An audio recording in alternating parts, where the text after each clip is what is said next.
see here.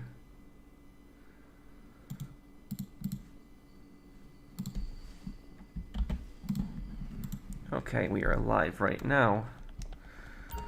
Okay, here we go. Live, let's do this.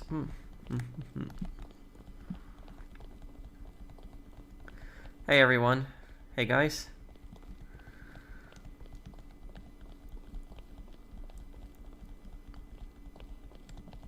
Hey Demigod, James, Caton, Drops, Adrian. Hey everyone. Okay.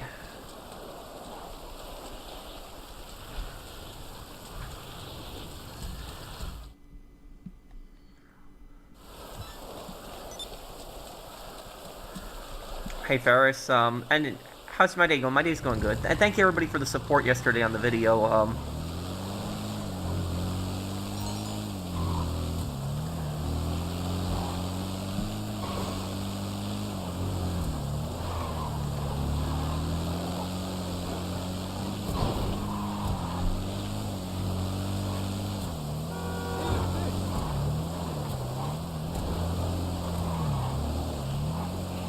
Okay, anyone who needs help, just send me an invite and I will help you.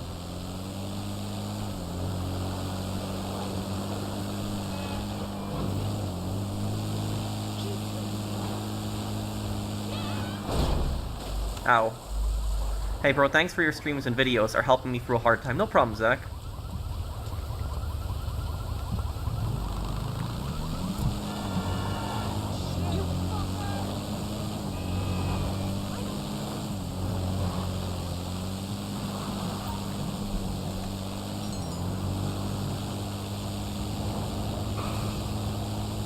Hey, I'm a Amethyst Dragon, how are you?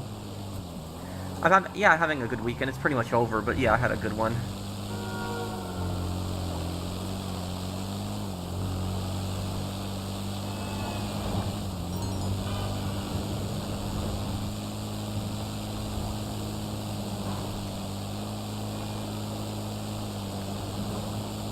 What is my favorite food besides sushi? What would be my second favorite food besides sushi? That's a tough one. Maybe hamburgers? But it depends on the type of hamburger.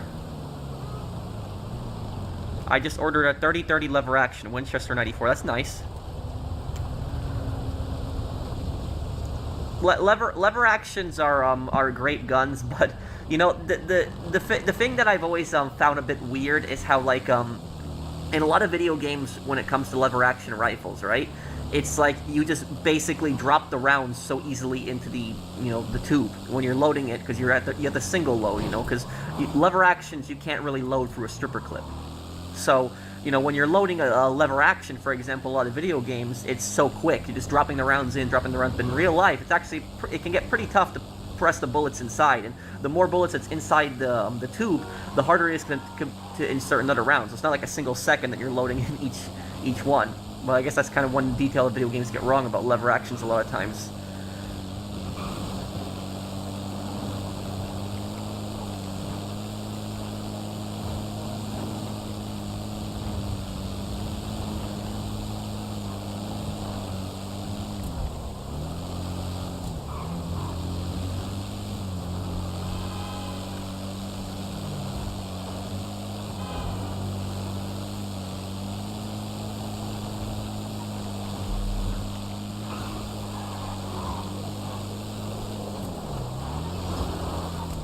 Someone modified a bolt action into a lever action, huh? What is this, the Lebel rifle? Probably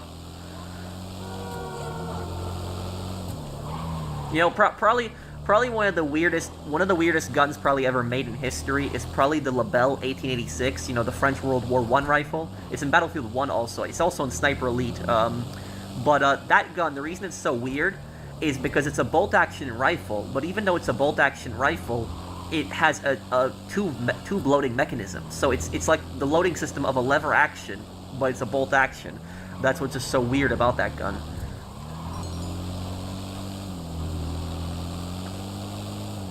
I know Pearson too. Hey Patrick, back in Max Payne 3, why did Max spare Serrano even though he killed Fabiana during the Oregon hospital scene, because Serrano had pretty much suffered enough, and there really wasn't a point to killing him at that point. That was it. Like, Max had bigger fish to fry at that point. Thank you, Isaiah, for the super chat.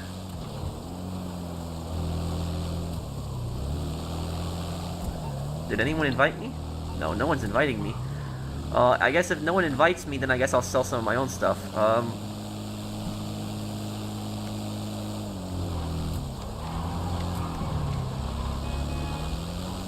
Let me just check. Am I in fidelity mode? I might be actually on fidelity mode. Oh no, I'm on performance, okay.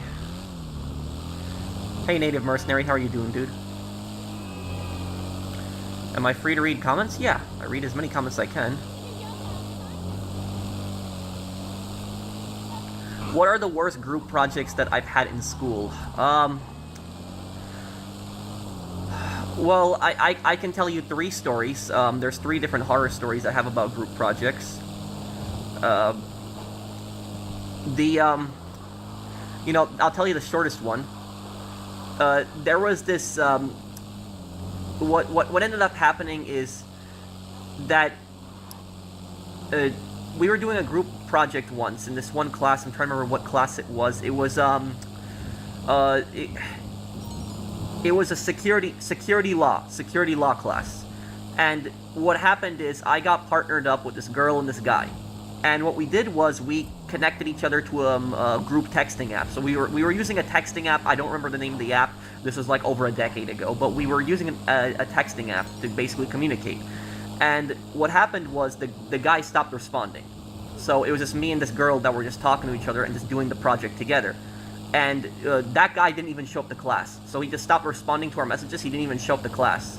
And what ended up happening is the second to last day, when we're actually handing in the assignment, me and that girl typed up the whole assignment, and then he basically came in and he's like, oh, I did my part of the assignment, let me add it to yours. And we were basically like, no. And he's like, what do you mean no? I'm like, you did not communicate with us at all. You did not talk to us at all. You did not show up to class at all. And now you come the second to last day and you expect to, add your part of the project onto ours. We didn't even review your part of the project. We didn't even proofread it. We don't even know if it's good.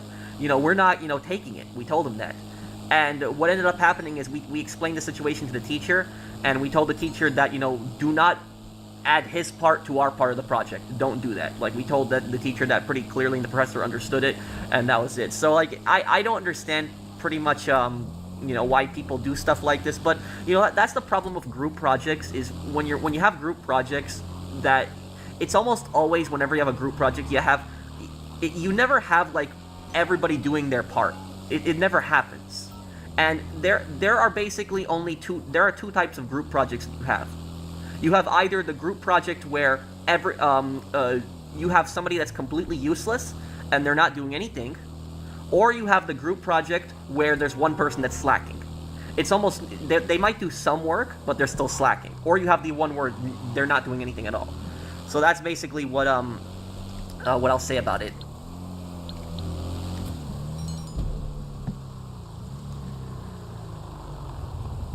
Bond Arms has a lever action AR-15. What? How does that even work? Hey OGBW member, how are you doing, dude? Pro is a snitch? No. Look, here is the thing is, and this is what people don't understand, is that not every, when you report someone, right? When you report someone, regardless if you report them to the teacher, the police, some kind of other authority, it does not matter. When you report somebody, there's a difference between reporting somebody and being a snitch. It's not the exact same thing. People think that reporting someone is being the exact same thing as being a snitch. No, it's different. The difference is that a snitch is someone that's part of something bad. And then what they do is they tell on the other people so that they get a lesser punishment. That's what a snitch is. So basically think of like, a rat, like, the mafia, for example. Gangster gets arrested, and what he does is he basically turns on all his other guys just so he gets a lesser sentence. That's a snitch. That's being a rat. So it's somebody that's already doing bad stuff. They're already doing bad things, but they basically just betray everyone else just so that they basically get a lesser sentence. What, reporting someone is different. Reporting someone is like, when there's something bad going on, you're not a part of it, and it's also affecting you. So that's what I'll say about this is, you know, you can say that, oh, it's a snitch that we told the professor we don't want to, you know, have this part, guys, you know, assignment as part of our project, but I would argue with you is, you know, why should my grade suffer because he didn't do his work? You know, why should he get credit for my work? You know, he shouldn't.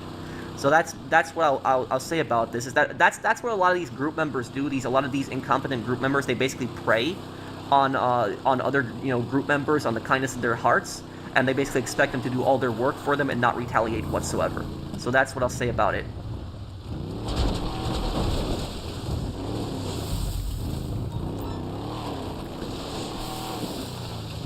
I think Max should have let Serrano suffer for killing Fabiano. Yeah, and the thing about that is, I don't think that Serrano was ever gonna let Fabiano go.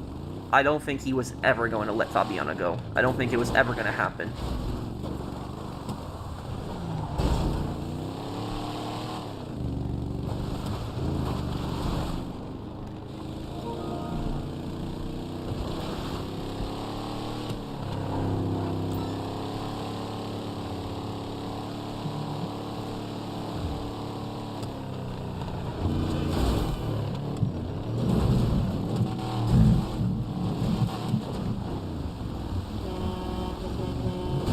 Morgan Freeman said it's best about the differences. What about Wait, can you explain a little bit more, Mo Bang? Thank you for the super chat. You don't have to super chat me again if you could explain a little bit more. Oh, hey Toshia. Yeah, and tomorrow I'm gonna be uploading the first part of Majima Construction, but I might suck at it because I did not lose Cabaret Club once. So, like, for the entire Cabaret Club storyline, I did not get defeated once. I literally went through the whole thing with just on my first attempt and just beat everything. The thing I would ask you guys, can you guys give me any advice for Majima Construction? Is there something that, like, I shouldn't do and something I should do? Because, like, Majima Construction, I know, is like a strategy game. And I really hope that I don't suck at it, because I'm pretty bad at strategy games, so I really don't, I don't know how I'll do when I do Majima Construction. I'll figure it out, but it's just...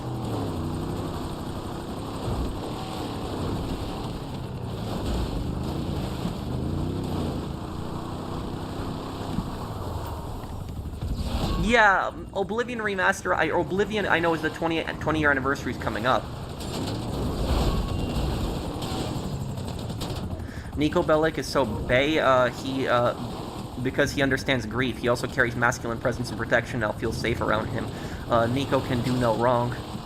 Oh, Nico, thank you, Sweet Pumpkin. Nico has, you know, I think that probably out of all of the, I think that out of all of the characters, like, Nico is probably the most broken mentally, you know, other than Trevor, which... Trevor is broken in another kind of way, where Trevor is insane, but the thing is, even though Trevor is insane, Trevor still somewhat enjoys life. That's what I would say about him, where Nico Bellic does not enjoy life. You can tell, like, Nico Bellic does not enjoy life. He has, like, a very, you know, very negative attitude a lot of times. He's, it's just the hard way of life. You can tell, like, Nico Bellic does not enjoy life. He has, like, a very, you know, it's just the hard way of life. You can tell, like, Nico Bellic does not enjoy life. He has, like, a very, you know, it's just the hard way of life. You can tell, like, Nico Bellic does not enjoy life. He has, like, a very, hey, Evo, it's just the hard way of life. You can tell, like, Nico Bellic does not enjoy life. He has, like, a very, hey, Evo, it's just the hard way of life. You can tell, like, Nico Bellic does not enjoy life. He has, like, a very, hey, Evo, yeah, he is, Adrian. You're right on that. It's just the hard way of life. You can tell, like, Nico Bellic does not enjoy life. He has, like, a very... Hey, Johnny, you can argue, is a little broken, Adrian, but Nico, I would say, is the most broken one.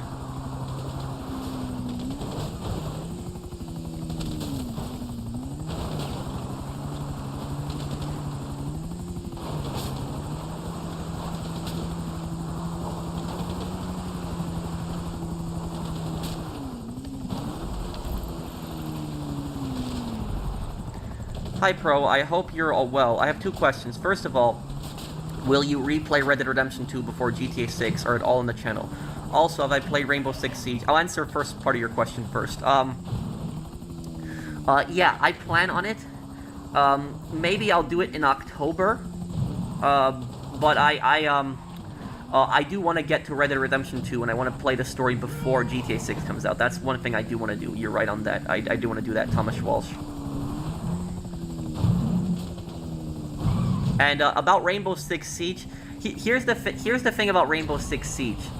I bought Rainbow Six Siege when it first came out in 2015. I bought that game when it first came out in 2015. I still have that game. Now, here's what I'll say about Rainbow Six Siege, right? When the game first came out, I kind of liked it because because Rainbow Six Siege, like it's Rainbow Six Siege reminds me of GTA in a way. Not with the gameplay, not with the businesses or anything like that, but the thing it reminds me about GTA is it reminds me how much it just changed so much. Like how GTA Online, just think about how GTA Online changed over time. Just think about that. Like the game just rapidly changed, like with the Oppressor, for example. The Oppressor and the Orbital Cannon and that stuff, like it just changed the game so much. And that's what I think about when I think about Siege, is I think about just how much this game just changed over time. Because when Rainbow Six Siege first came out, I remember how it was advertised when it first came out. I remember the original trailer for it, where it was like that hostage situation in that house. And it was advertised as a breach and clear game. That's what it was. It was, Special Forces breach and clear, hostage rescue. That's what it was, advertised as. Clearing out terrorists, saving hostages and so forth. But while it was fun at first, when it launched, what ended up happening is there's two things that pissed me off about Siege. And the two things that pissed me off about that game was that they abandoned the entire White Mask terrorist storyline. Like, they never explained who those terrorists were or what they wanted. They never explained that. Like, the White Mask terrorists were the main bad guys in Siege, and they never explained, like, what the ideology of these guys are. It never explained, like, what these guys want, what are their goals and stuff like that, what are they planning to do. Like, they never explained any of that stuff, who these guys are. And I remember they added that one story mission where, like, the college gets attacked. And it was like the only story mission that was in Rainbow Six Siege. Like the college gets attacked with like a gas bomb, and you gotta go in and save them. And then there's like a cutscene at the end of it, and then they say this isn't over yet, and you're gonna go after the White Masks again. But nothing ever happens. They just completely abandoned the story. They completely just screwed over and abandoned the storyline. Like, I was really interested in playing the story in that game. Like, was anybody else interested in the story besides me? But, like, I really wanted to play the story in Siege. Like, I wanted there to be an actual story with, like, these going after these White Mask terrorists, and then they just abandoned it, and all they did was multiplayer. And the problem with the multiplayer, what I'll say about it, is the multiplayer, it was broken at times. Like, I remember people would play as Pulse, that Pulse guy, and, like, they would instantly kill you the second you respawn. Like, I remember Pulse used to be broken back in the day, and people would just kill, like, the second you spawned, like, within the first 20 seconds, you'd be dead. Like, it was ridiculous. And it was just so annoying. People found all these exploits of all these characters, but then what they did is they started going into this esports crap, like this ridiculous thing where like the characters were like wearing these ridiculous like skins, like gamer skins and stuff like that, like, stuff that Special Forces would like never wear. And so they added all these ridiculous skins, and they turned it into some giant esports tournament. And at that point, I just did not like it anymore.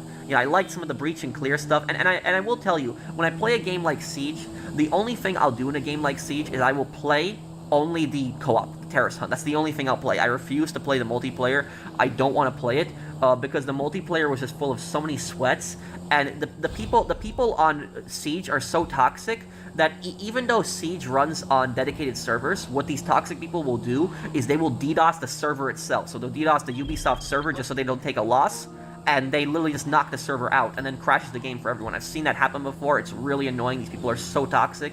And so it's like when you do something like that, you're so pissed that you're basically going to DDoS the game server. Like, that just shows you the toxic atmosphere that's in that game. People will just headshot you like around one corner. Like, they'll make this little tiny hole in the wall, and they'll sit there, and the second like you walk through the room, like, you'll barely see them, and they're sitting in that little hole like prone, and they'll just headshot you instantly, and you're dead.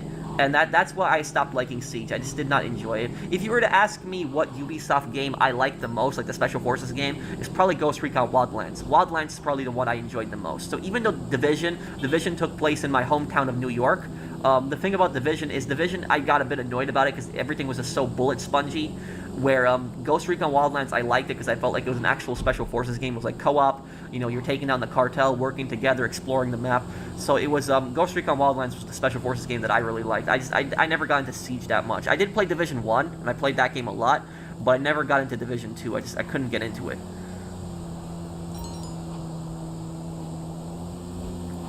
Hey Pro, I hope you're well. I have 2 questions. Oh, and yeah, I answered your question. Thank you, Thomas Walsh, for the super chat. What's your user? I need help with Doomsday Heist, please. Well, what's your name? Azu. Thank you for the super chat. Disregard what that person said about Nico Bellic. Nico is a bad person, and because of them, we will make sure he will rot in prison. Well, Liberty City Police Department, you don't really have a record on Nico, because remember that UL Paper wiped Nico's record, so Nico doesn't really have a criminal record then.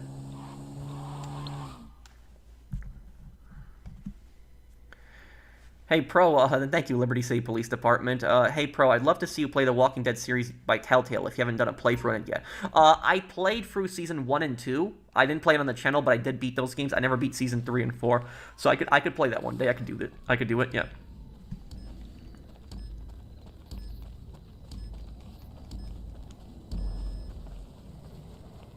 Hell Let Loose is the best shooter out now. Yeah, I would agree with that. Okay, Azu, well, I can add you, probably later. Later today, if that works. You're, bikers, right? Because the buyer wants the product biked into the back of a Is Tony Cipriani the most evil GTA character? No, that's Claude. Yeah, Claude's way worse. Damn, everyone's treating this like a Q&A. Well, I mean, can ask me really anything on the streams, and I'll answer the questions. The only thing I really won't answer is politics, but I'll answer pretty much anything else. In The Sopranos, whatever happened to that Special Forces guy Paulie and Christopher were chasing in the snow? They left afterwards. You mean Valerie? Valerie, there actually is an answer about that, Mr. Tiger. Here's what happened to Valerie. So, when Paulie shot Valerie in the head, he grazed him. He didn't, the bullet didn't go through, it grazed his head, so basically just hit the side of his head. You can actually, people think that, here's the thing is, because of video games, a lot of times people watch too many video games, and they think that, that a headshot is an instant kill. That is not true. It really depends on where you get shot in the head, but people can survive headshots. They've survived headshots before, it depends. The most dangerous part of the head where you can be shot is your brain. That's the most dangerous part of the head where you can be shot. But people have survived getting shot, like, in the mouth, the teeth. They survived getting shot in the ear, the side of their face. So that is possible. It's increases the chances of your death dramatically, but it is possible to be shot in the head and survive. So not every part of the head where somebody gets shot is an instant kill, like what movies and games say. So what basically happened with Valerie is, in that scene, Valerie, when he got shot in the head, people got confused, like how he didn't die. He got grazed. He didn't, the bullet didn't go directly through it, so he got grazed. And Valerie was ex-Spetsnaz. That was it. He was ex-Soviet Special Forces. And he was, Paulie and Chris were in the woods with him. And so he is used to the cold. He even says in the episode that the cold is like the heat for him. The cold does not bother him at all. That guy, Valerie, was a pretty crazy guy. Valerie fought in the first Chechen War, the first and second Chechen War, and so he killed 20 Chechen fighters in that. So this is like, very elite, soldier. This is not somebody that's like, a pushover by any means. Now, what ended up happening is after Paulie shot him, he got grazed. Valerie escaped. He hid from Paulie and Christopher, and even though the reason he hid from them is because even though he's Special Forces, he doesn't have a gun, and Christopher and Paulie are both armed. So it doesn't matter the training that you have. If you're going up against somebody with a gun, you don't want to go near them. So he basically avoided them, and he hid from them. And what he did was he stole Paulie's car, and he drove off. That's why Paulie's car was gone. What ended up happening is he drove back to Slava, and he told Slava about what happened. Now, Slava was very well aware of what happened, and Slava is based on Dimitri, so Dimitri in GTA 4. Dimitri is based on Slava. That's who Dimitri was based on. He even looks like Slava in The Sopranos. But anyway, Slava was very well aware of what happened. He knew that Paulie and Chris tried to kill Valerie. The reason that Slava did not retaliate against Paulie and Chris, and the reason he didn't try to kill Tony, is because he figured that it was probably Valerie who triggered them. Because Valerie has a massive temper. So even though, like, in that situation that happened there, when Paulie and Christopher went to Valerie's house, I would say maybe like 60% of it was Polly's fault, but 40% of it was Valerie's fault. So Polly was the instigator, Polly was kind of the aggressor, but Valerie's temper also got the better of him.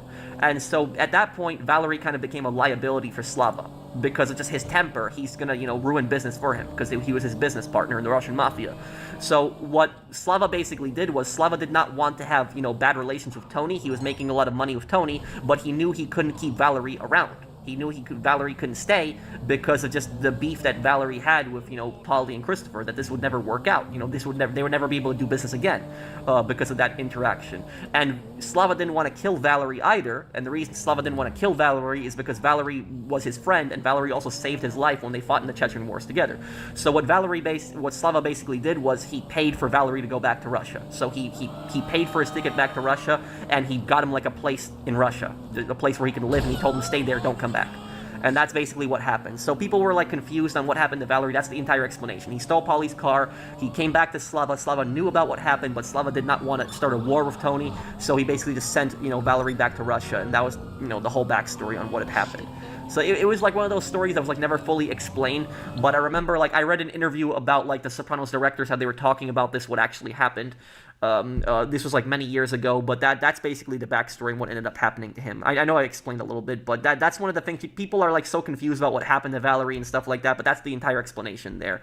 Is, there's all these YouTubers that are doing all these, clickbait, oh, this is what happened to Valerie, this is where he went and stuff like that. No, it's pretty much a clear answer. He went back to Russia.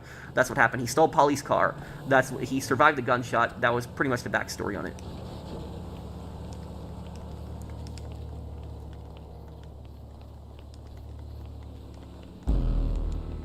I noticed from the morning of his time zone, Pat played FiveM. Yes, I did play FiveM. I played it yesterday.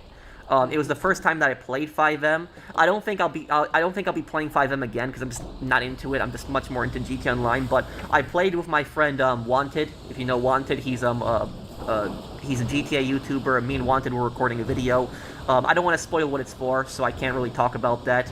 The only thing I'll say is that Wanted's video of me will probably be out in a few months, maybe like 1 or 2 months, but we did have a bunch of fun on that.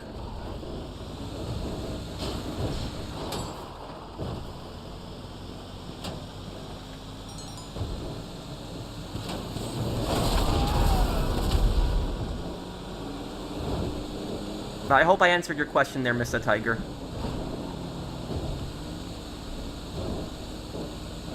How often do you use Reddit? Never. Almost never. Sometimes I'll have like Reddit articles pop up, like I'll be looking up something and then like there'll be a Reddit article and I'll click on it just to like see what people said, but almost never. Like I don't even have a Reddit account. I don't even have one. So like that's I don't really use it. Am I alright? Yeah, I'm fine. Thank you for asking. When do you plan on doing your next GTA 4 stream? Well, GTA 4 anniversary is coming up in a month and a half. Yeah. Sometimes I do not like your opinions. That's fine, Shiny Knight. Not everyone has to agree with everyone. That's it. And yeah, not everyone has to agree with everyone.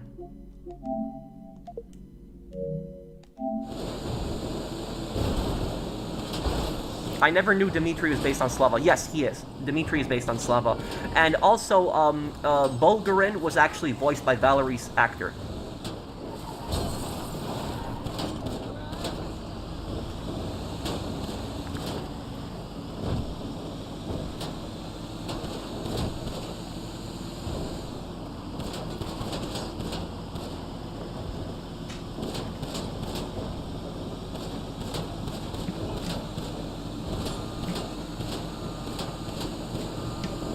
Maybe one day, Abrams. I haven't ever been really that good at strategy games.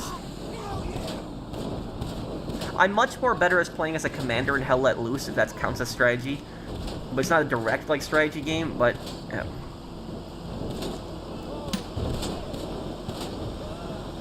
I thought Kenny Petrovic is stronger than Bulgarin. Well, Petrovic is the strongest Mafia boss in Liberty City, but Bulgarin is a stronger boss outside of Liberty City. How consistent have you been in the gym lately? Went 2 times in the last week. I might go later tonight, but if I'm too exhausted, I'll just go tomorrow.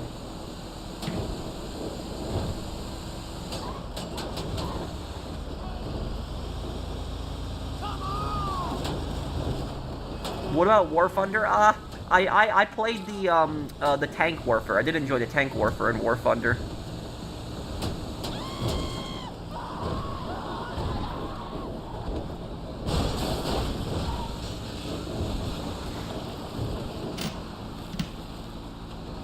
I don't know, NBA. Do you have any advice on eventually getting bored while grinding? It's my downfall. Yes. Whatever you do, don't play alone. Because if you play by yourself, I'm telling you, you are going to get bored out of your mind. That's it. And I will tell you something. GTA Online, I like this game. This is my favorite multiplayer game. But if I played this game by myself all the time, I would be bored out of my mind. If I'm playing with my friends, and I'm also doing a live stream, and I'm talking to you guys, so it's fun. But it's if I was to play this on myself, I'd get pretty bored. Same thing for Red Dead. So that's what I'll say is don't ever play by yourself. You know, playing with friends one of the best ways to not get bored. Hey Gon, how are you? Dimitri lore video will be sick. I already did do a Dimitri lore video. I did one. Let me actually I did a whole character analysis on Dimitri. Let me actually put that into the chat so you can see it. Here we go. Hang on. Here we go.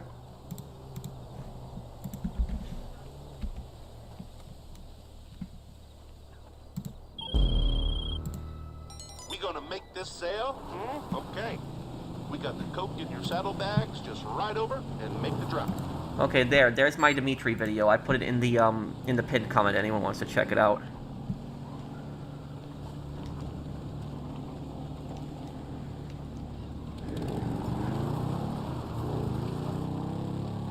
The new Halloween game, I don't know, Steph, I haven't been too much into those type of games.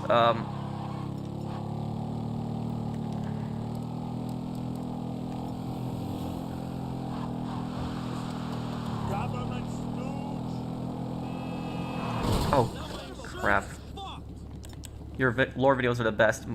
Pro, appreciate it. Thank you, man.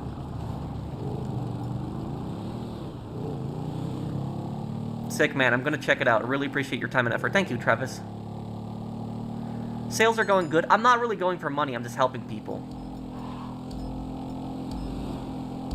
Hey, Pro. Glad you're doing well mentally. And, may I join your session? Yeah, you can join, King Will. Thank you for the super chat.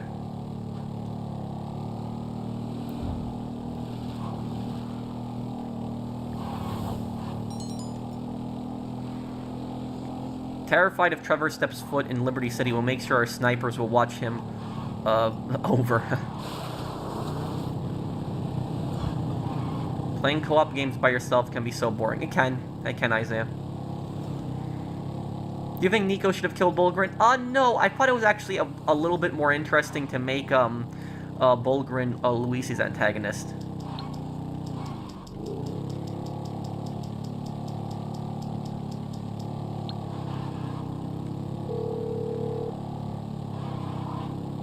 Why, hello, how you doing? How can I help?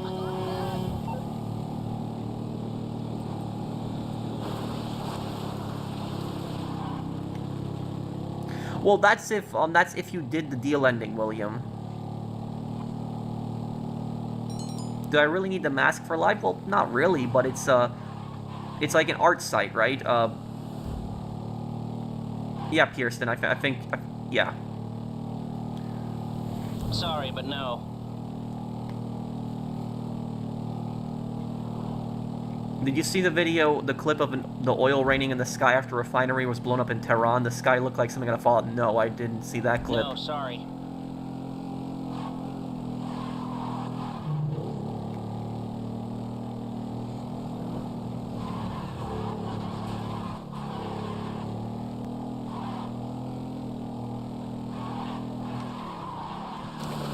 Crap. Whoa. Whoa, whoa, whoa.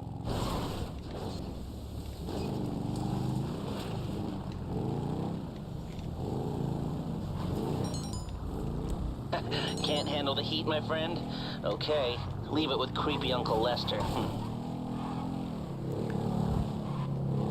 What? Why do I think what? The mask makes my streams more interactive? Because I do something different on my streams where I dress up as like the characters. You know, not a lot of YouTubers do stuff like that. Tomorrow, here.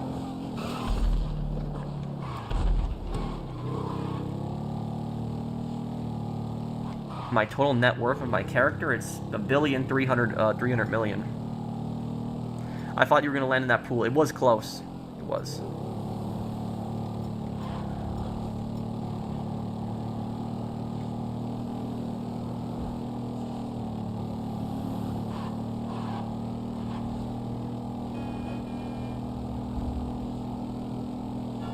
I gotta do a playthrough of Vice City Next Gen this year. The when they runs on the GTA 4 engine, I gotta do that.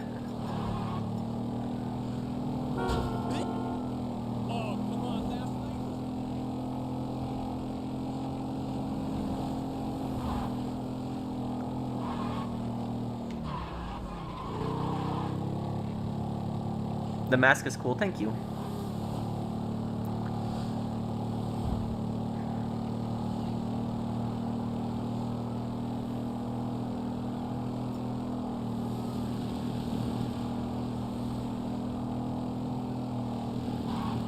Well, Nico did suffer because of Bulgarin, sure, but it was, but here's the thing about this.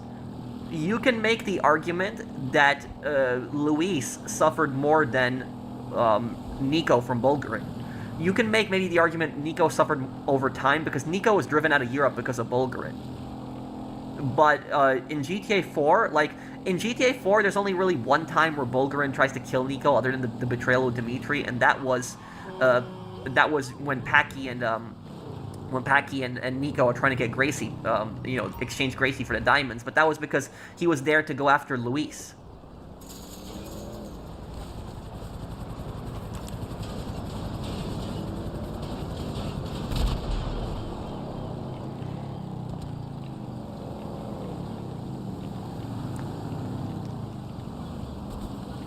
Oh.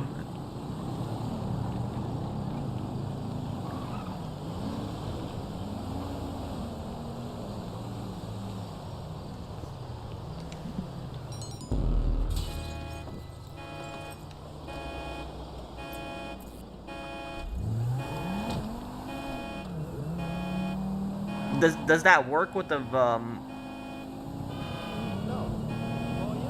oh. I could Liberty City Police Department. You know what I also really want to install? I really want to install the tsunami mod on GTA 4 where like Liberty City gets hit by a giant tsunami. I do want to install that. I thought that would be funny. Like imagine like I make a video, can I go bowling with Roman during a tsunami? And stuff like that. That would my favorite movie besides Scarface, The Equalizer. How fast can I run a mile? I've never really tested myself on that. But I can tell you that I usually don't sprint. Sprinting, I usually don't do it. I usually jog. That's what I do. So I really haven't tested myself just full on sprinting, but I have jogged. But basically, I've like improved my stamina so much when it comes to like running and jogging and stuff like that, because I started like using the treadmill like close to like a year ago, and when I started using the treadmill, I remember my goal was to try to burn 500 calories on it, and it took me about like an hour to burn 500 calories. But then what happened is I over like the next couple months, it took me like 50 minutes to burn 500 calories, and then after that it was like 45 minutes, and my best record is, I think it's 500 calories burned in 38 minutes. I think that was my best record on the treadmill, but I'm trying to get it down to where I can do it in 30 minutes. So that's that's my goal next.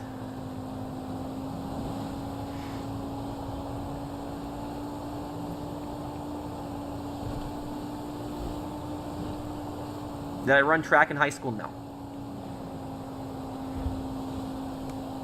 Hey Pat, I would like to join your lobby, but I can't because I'm in the middle of moving into my old room and my TV and PS5 is off. Okay, that's fine, Brandon. Join whenever you want, dude. Thank you for the super chat.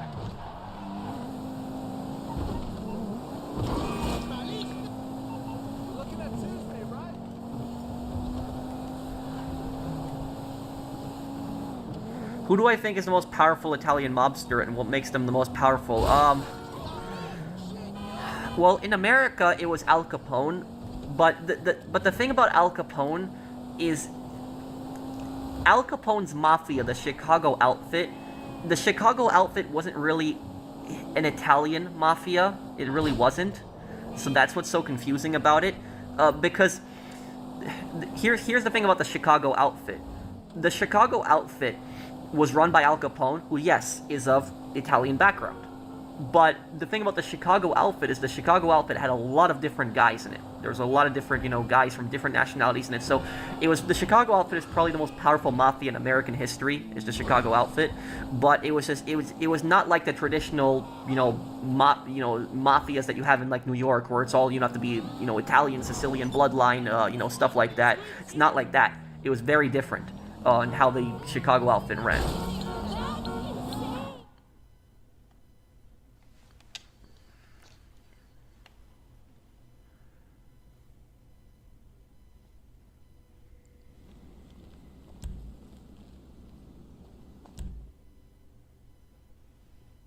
Pro, I meant fictional. Oh, fictional.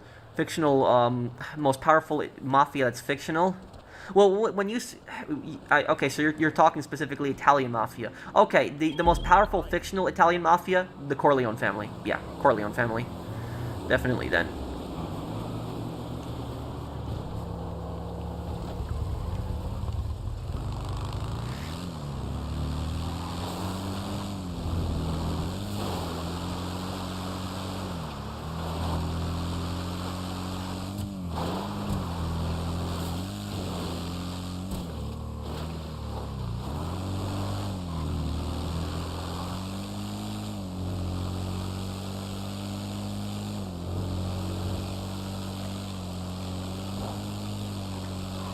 What do I know about Pablo Escobar? I know that he was the largest, probably cartel boss in history. It was probably Pablo Escobar. Pablo Escobar was extremely powerful. He had, all of Colombia had feared him.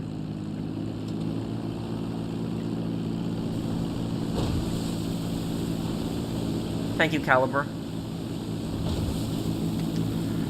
Do you think the U.S. government might bring back the draft? I really don't want to fight in a war because some politicians can't keep their mouths shut.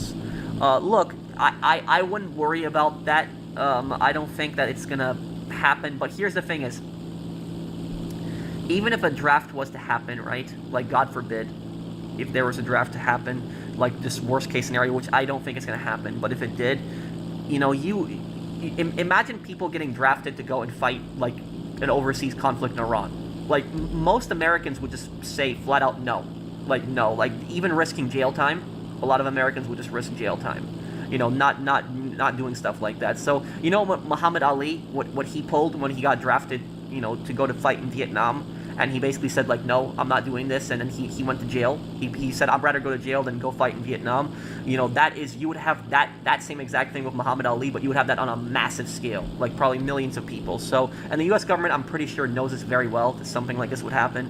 So I don't think that draft is going to come back. I would not, worry about it. But I do agree with you that I'm pissed off, at the government and just these stupid politicians that are constantly dragging us into conflicts overseas. I wish we could only just take care of our country and not send money to other countries and get involved in other countries' affairs. But it's, U.S. government has been doing that for a long time, unfortunately.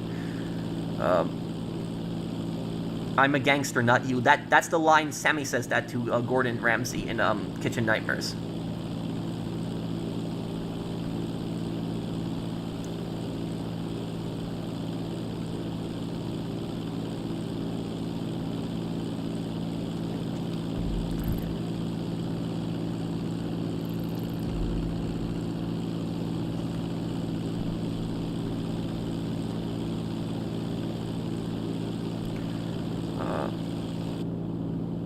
Almost to this one here coming up.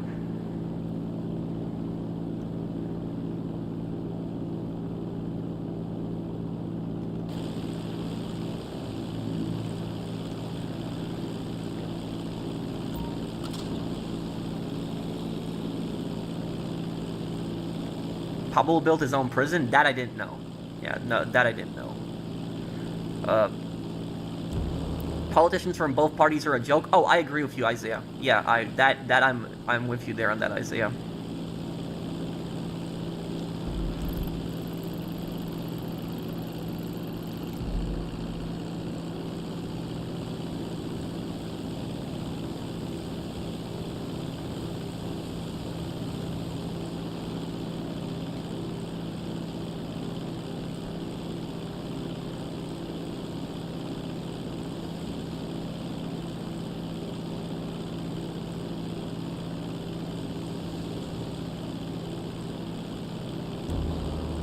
What do I know about the nothing? What kind of question is that? Did you know that Rockstar Games unlisted GTA 5 Legacy? You can only buy GTA 5 Enhanced. Well, I bought GTA 5 for the on PC the other day so I could play 5M of Wanted, and I was able to install it on the Legacy.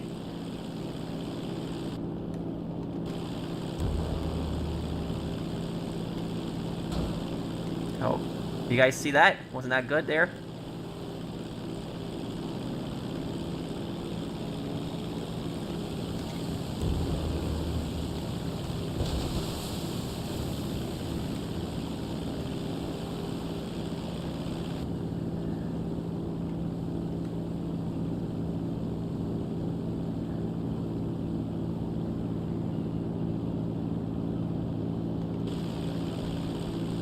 Can I make a video about the bad things Ultor has done? Yes, but what I want to do, OGB remember, is I want to do like a video one day talking about like what Ultor's goals is, what Ultor is trying to do. That was epic. Well, thank you.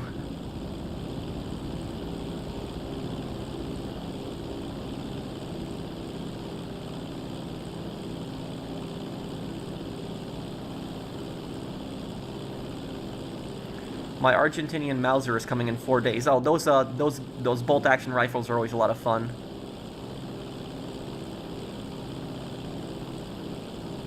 In the episode Gordon Ramsay in Burger Kitchen, how was the Wright the owner or the chef? I was thinking it was the chef is right and was Wright fire him. Okay, so the backstory behind that whole episode, that entire episode was so depressing. Like the Burger Kitchen one. So basically, the backstory on that is that the guy's parents, stole his money, and they used his money to basically open up a burger restaurant. And the guy didn't want to press charges against his parents because those are his parents. So even though they stole his money and they used his money to open up a burger restaurant, he didn't want to press charges against them because those were his parents. But what they did was they guilt-tripped him into running the burger restaurant, even though he didn't want to run the burger restaurant. And that was like, a really messed up thing, is that, parents took advantage of that guy. And it was just so messed up. But the chef in the restaurant, the chef knew how to cook really good hamburgers, and I remember Gordon Ramsay, he knew that. He saw that the chef was talented, and he knew how to cook. But the problem is that he was limited by the owners. The owners were just, really narcissistic, and they wouldn't let him cook how he wanted to. And when Gordon actually let him cook a burger how he wanted to, it was excellent. It was perfect. Gordon gave the burger 9 out of 10. But the reason the guy ended up quitting is because the manager still complained about it. The manager still complained about his cooking and said, no, you have to go back the old way. And the chef eventually he got pissed and basically said, that's it, I'm done. And he just walked out. I'm surprised Gordon didn't offer that guy a job, though, because that guy was actually a pretty good cook. But that was that episode was just so depressing, where it was like, it was a different kind, like Amy's Baking Company. When you watch Amy's Baking Company, it's like just chaos. Like the entire episode is just chaos. But like Burger Kitchen was just depressing. Like that whole episode was just depressing.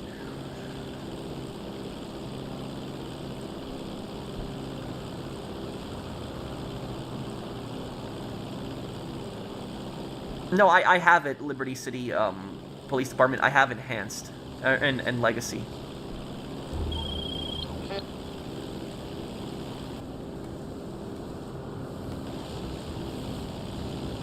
What videos do you watch on Forgotten Weapons? I've watched a lot of his videos on Forgotten Weapons. Mark II is trash. Oh man, that's great. That's a great one.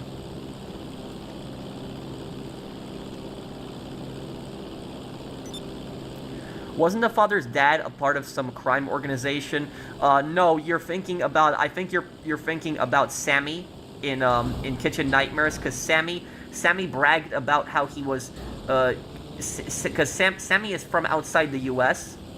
Because Sammy, I'm trying to remember what country Sammy was from.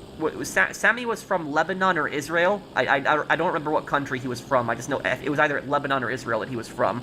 But then he lived in Germany for some time, and then he bragged to Gordon Ramsay. And he told Gordon Ramsay, I used to be part of the German mafia. Like he bragged to Gordon Ramsay about that. Like he thought like it was some kind of accomplishment. So that's why I think you're thinking of Sammy. That when you're thinking of that.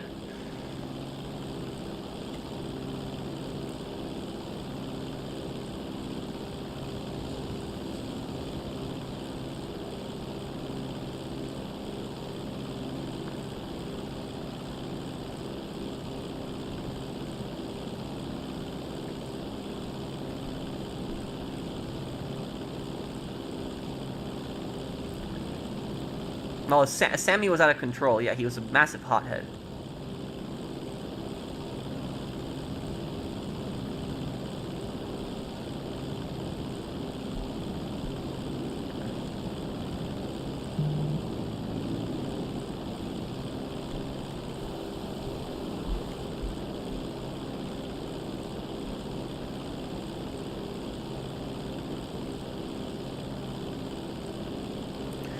Yeah, I'll probably give it a try, Shiny Knight.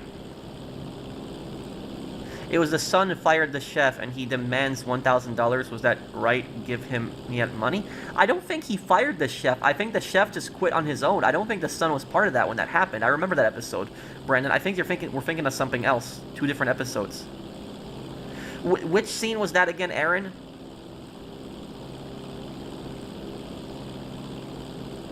How was my day today? My day was good, Justin. How are you doing, dude? Thank you for being a member of my channel for 2.5 years. Thanks, man.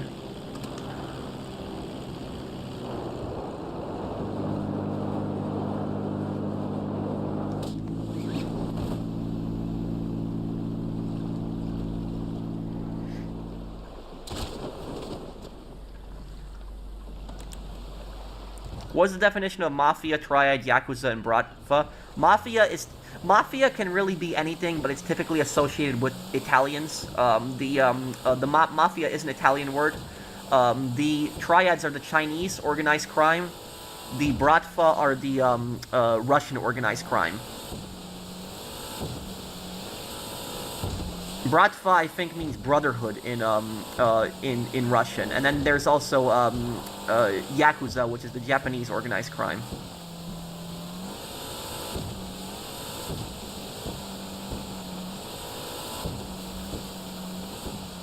Yeah, but which scene specifically in that are you talking about, Aaron?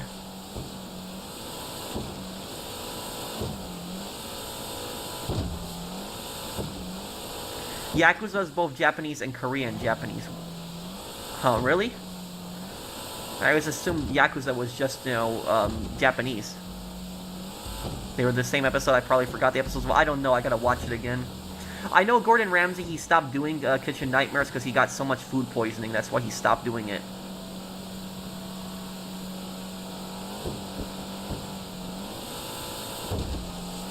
Yardis are Jamaican. Yes, they are. Yep.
Well, yeah, it was just chaotic and,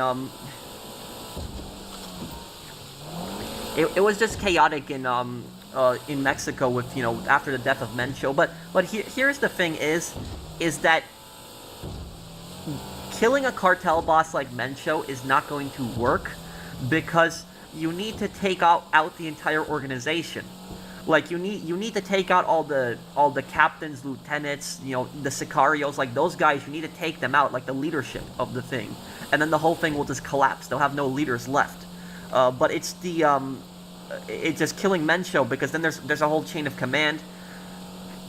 Doesn't mean another guy's gonna take power afterwards.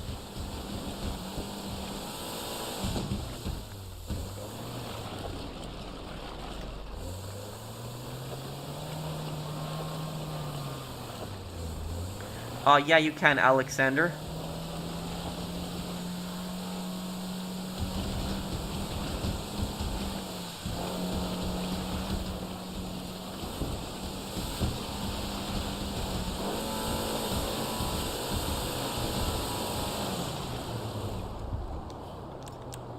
No, Pab.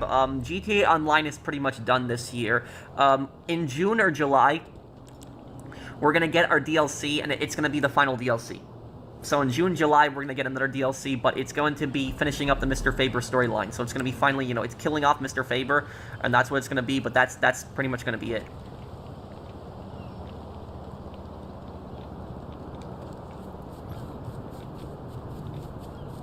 That's...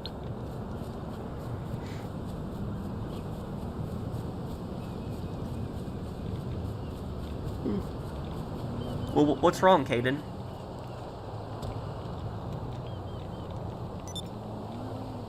Don't I get bored of playing this game? Not really, if I'm, you know, talking to you guys, reading your comments, not really. But which scene specifically are you talking about in it, Aaron? No, I haven't heard of that game. It's Nardo?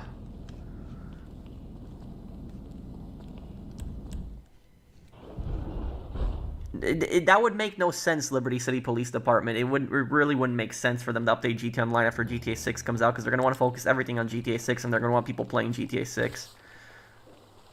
But Aaron, what episode are you talking about? That's what I'm asking you. Which episode specifically are you talking about? Like, what scene? What happened exactly?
Kilometer left here, we got this. Oh. Well, thanks, General. Are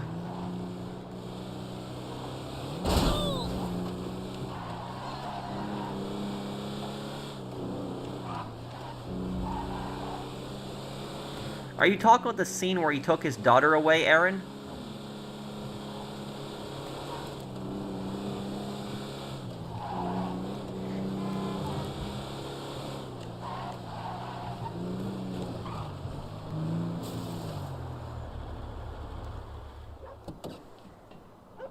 I didn't time you out, Zach.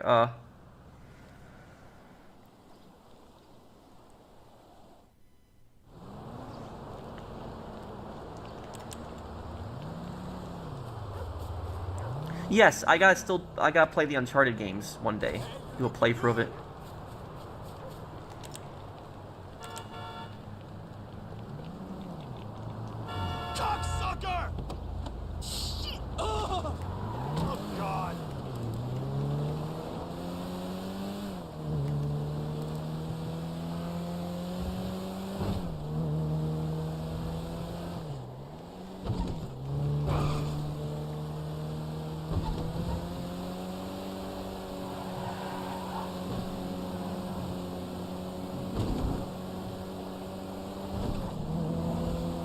Well, I'm sorry, Aaron. I don't think I remember that scene.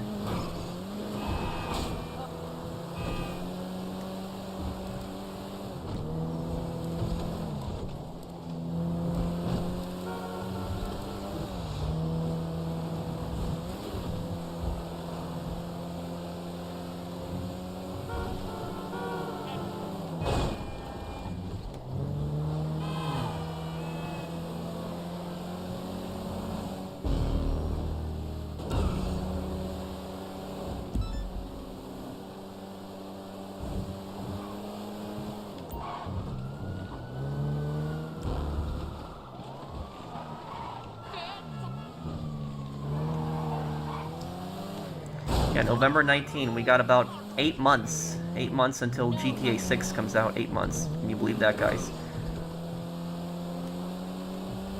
And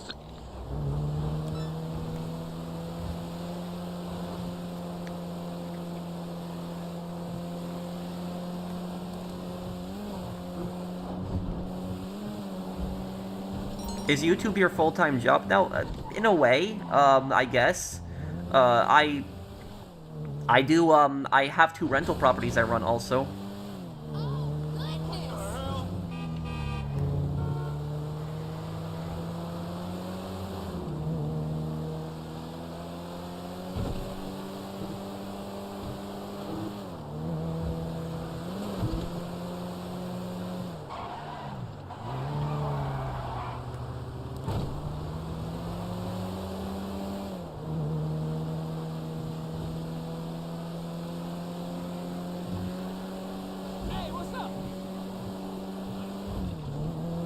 As a Miami area resident, I'm pumped.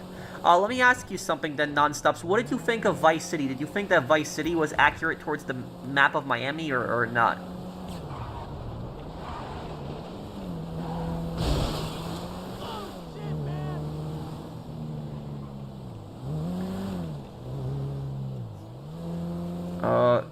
On top of Rogue Trooper, would I also play Judge Dredd?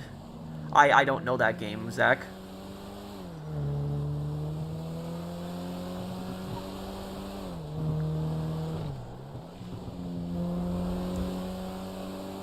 Why do you think many people don't play the medic in Hell Let Loose? I've been playing a lot more Hell Let Loose recently, and I've barely see them because people don't want to be running around reviving people. They want to kill. That's it.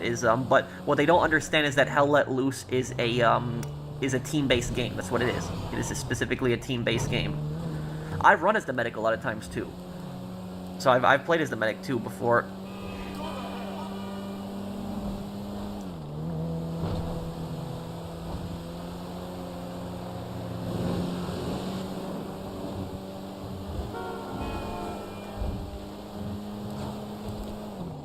It's pretty accurate. I'd say it's the most accurate of the main cities in the 3D universe. Oh, okay.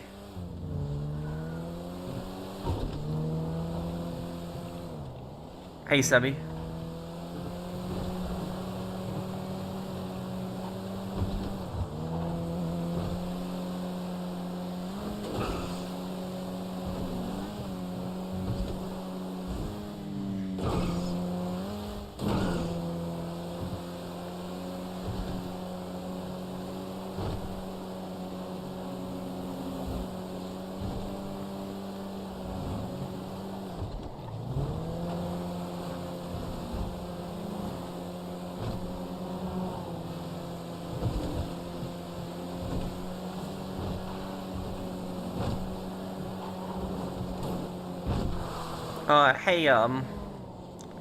Hey, Claren, how are you doing, dude? Okay, oh, we're not selling anything yet. Okay, he disbanded the MC. Does anybody else need help selling anything? Anyone else need help selling anything? Send me an invite, I'll help you out.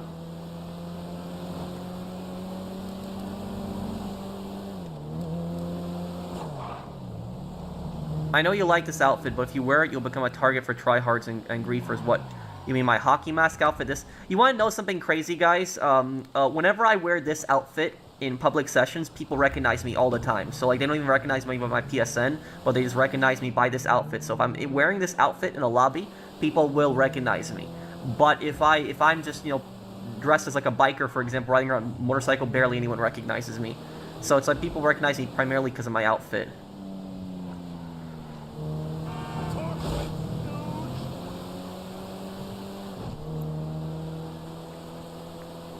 We need a real-life CJ to clean the streets of dealers, huh?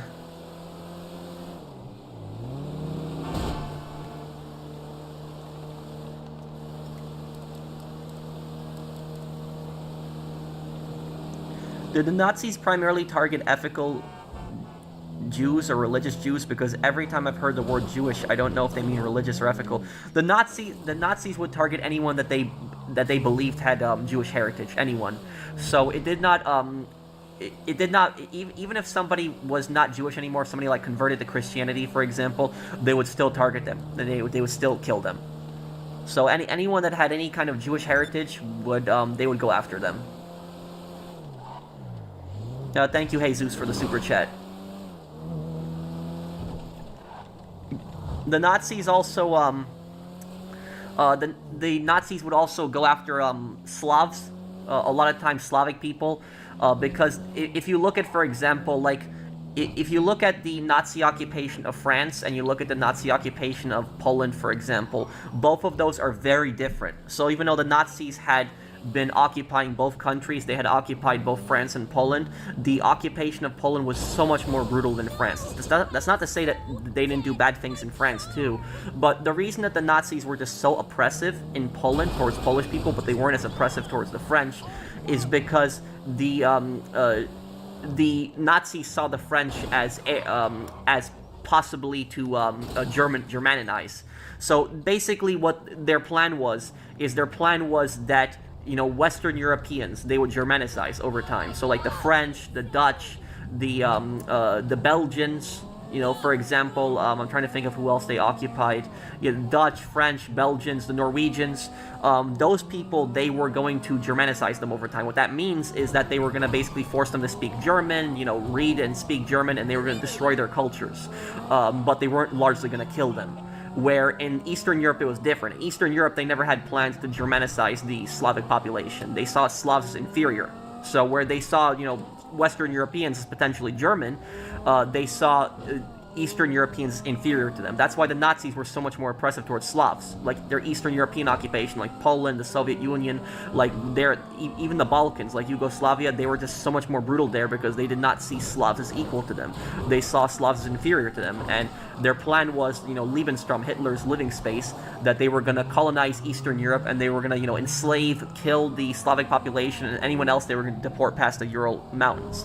That was the plan for Eastern Europe. So, you know, if the Nazis had ended up winning, you know, they would have basically killed pretty much every single Slavic person in Eastern Europe. So they would have killed all Polish people, Ukrainians, Belarusians, Russians. They would have killed all the Balkan people. They would have killed the Serbs, Slovenes. Only one they probably might have spared is they might have spared the Croatians, because the Croatians were a fascist country that was allied with them, even though they were Slavics as well. They might have spared the Slovakians also, because the Slovakians were another fascist state that was allied with them, but they were Slavic. But, you know, pretty much everyone else, you know, I forgot the Czechs. The Czechs were going to be killed too. So it was yeah, so a lot of people don't know that, for example, that the Nazis had planned to pretty much kill the entire Eastern European population. That's what they would have done. Let me see. You're a good driver, thank you.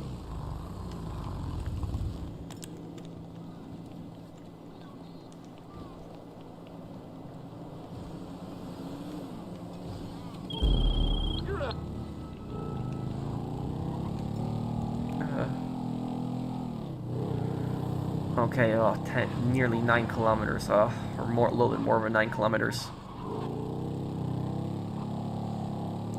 I've seen Eastern Europeans online with Nazi beliefs. It's ironic, and I will tell you something, is, you know, an Eastern European that is a neo-Nazi is probably the stupidest people on this planet, because literally they are worshipping an ideology that calls for their own genocide. Like literally, there's like I don't understand how any Slavic person could possibly support like Nazism when like literally Nazism had said that Slavs were inferior and that the Slavic people were an inferior race, and you know so I don't understand how any Slavic person could honestly support Nazis. So that's what I say, is that they are like the biggest idiots on the planet. Is like the Nazis would have killed all Slavic people. So these people are like idiots.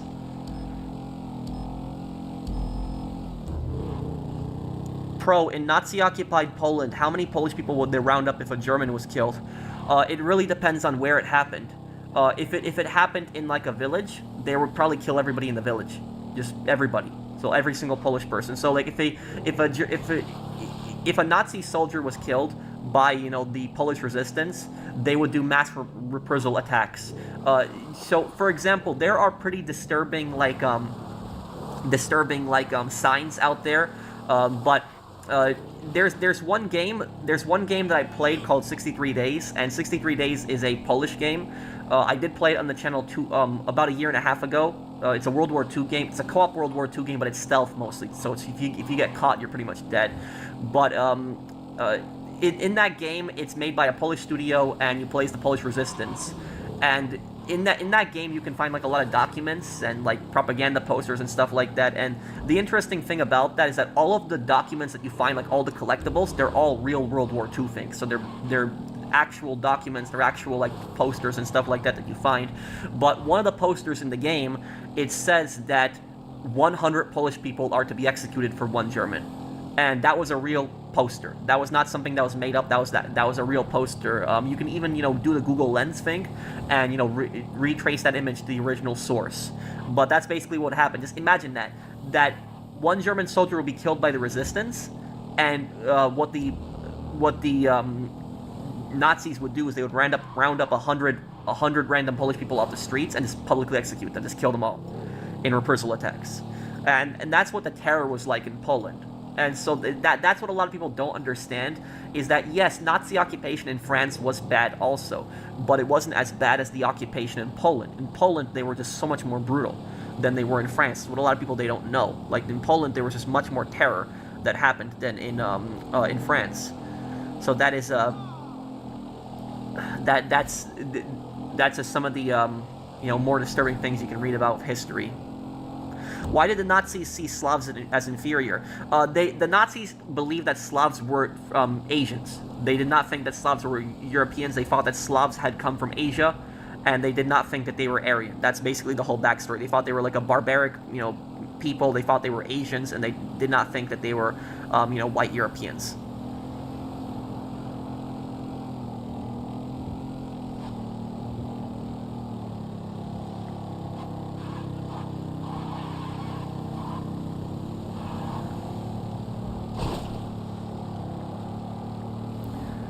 I'm going through depression too and anxiety, and Pro's videos massively help me, particularly on the bad days. The GTA Godfather games are my GTA and Godfather games are my favorite, but love all his playthroughs. Thank you, Steph. What happened to Tatars? Well, the Nazis had seen them as inferior as well, but a lot of the Tatars were killed off by Stalin. Like, they were deported from Crimea, and they were sent to and they were deported to eastern parts of Russia.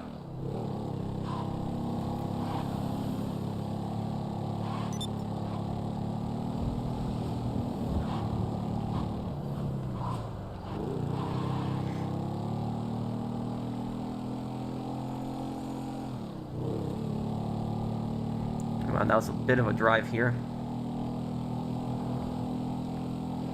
Greetings from Liberty City. Can I offer you my Batsu monstrosity? Thank you, Guilted. Do I like Airsoft? I did when I was younger, but I just cannot get into it anymore, so I can't anymore today.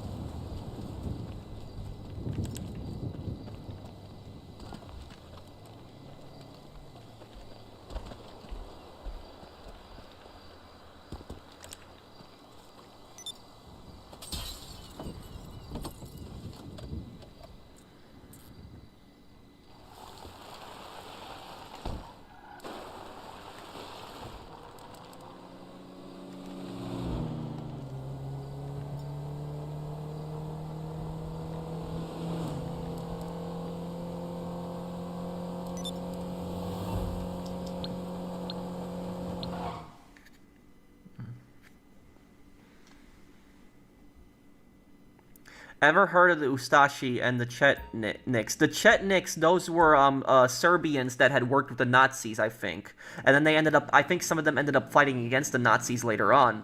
The Ustasha, that was the fascist party that was in Croatia. They did some pretty nasty things.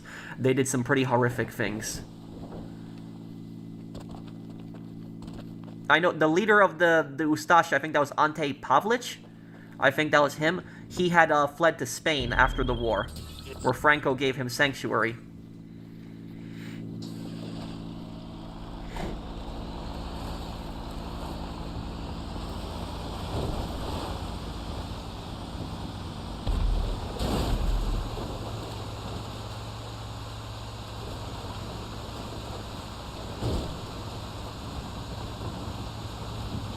Correct? Oh, thank you, Enthusiast. Enthusiac. I guess I got it right then. How do you reply to so many viewers at the same time? I'm just used to it. I'm used to multitasking. When I was in retail, I would talk to 3 people at once. That's how I did things in retail. So I'm used to talking to multiple people at the same time.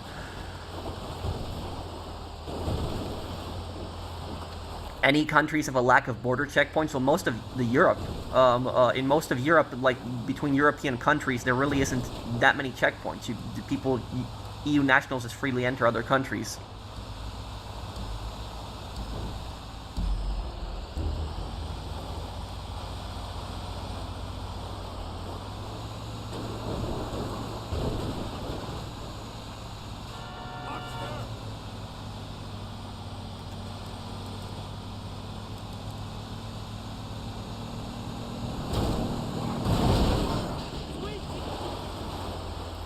What about Africa? Well, what about it?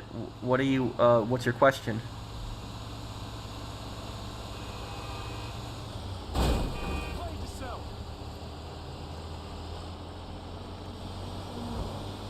Well, Northern Ireland didn't have really the checkpoints because of the Good Friday Agreement. That's basically the backstory on that.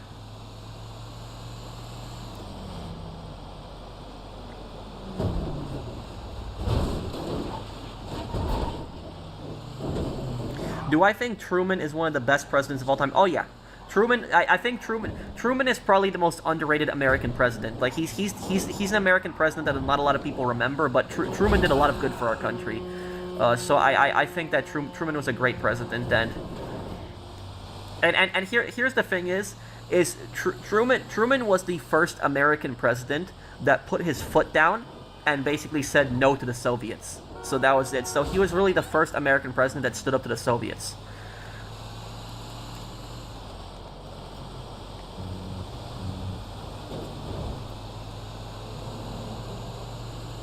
Like areas in Africa don't have country checkpoints. Well, that's because in a lot of African countries there's a lot of civil wars, and there's also a lack of government power in a lot of areas. Do I have a degree? I have a degree in law enforcement technology.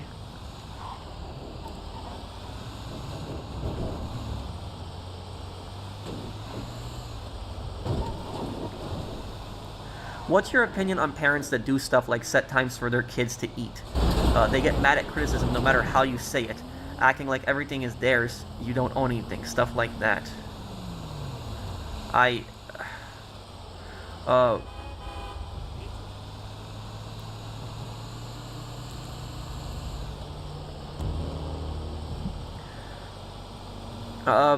What's it called?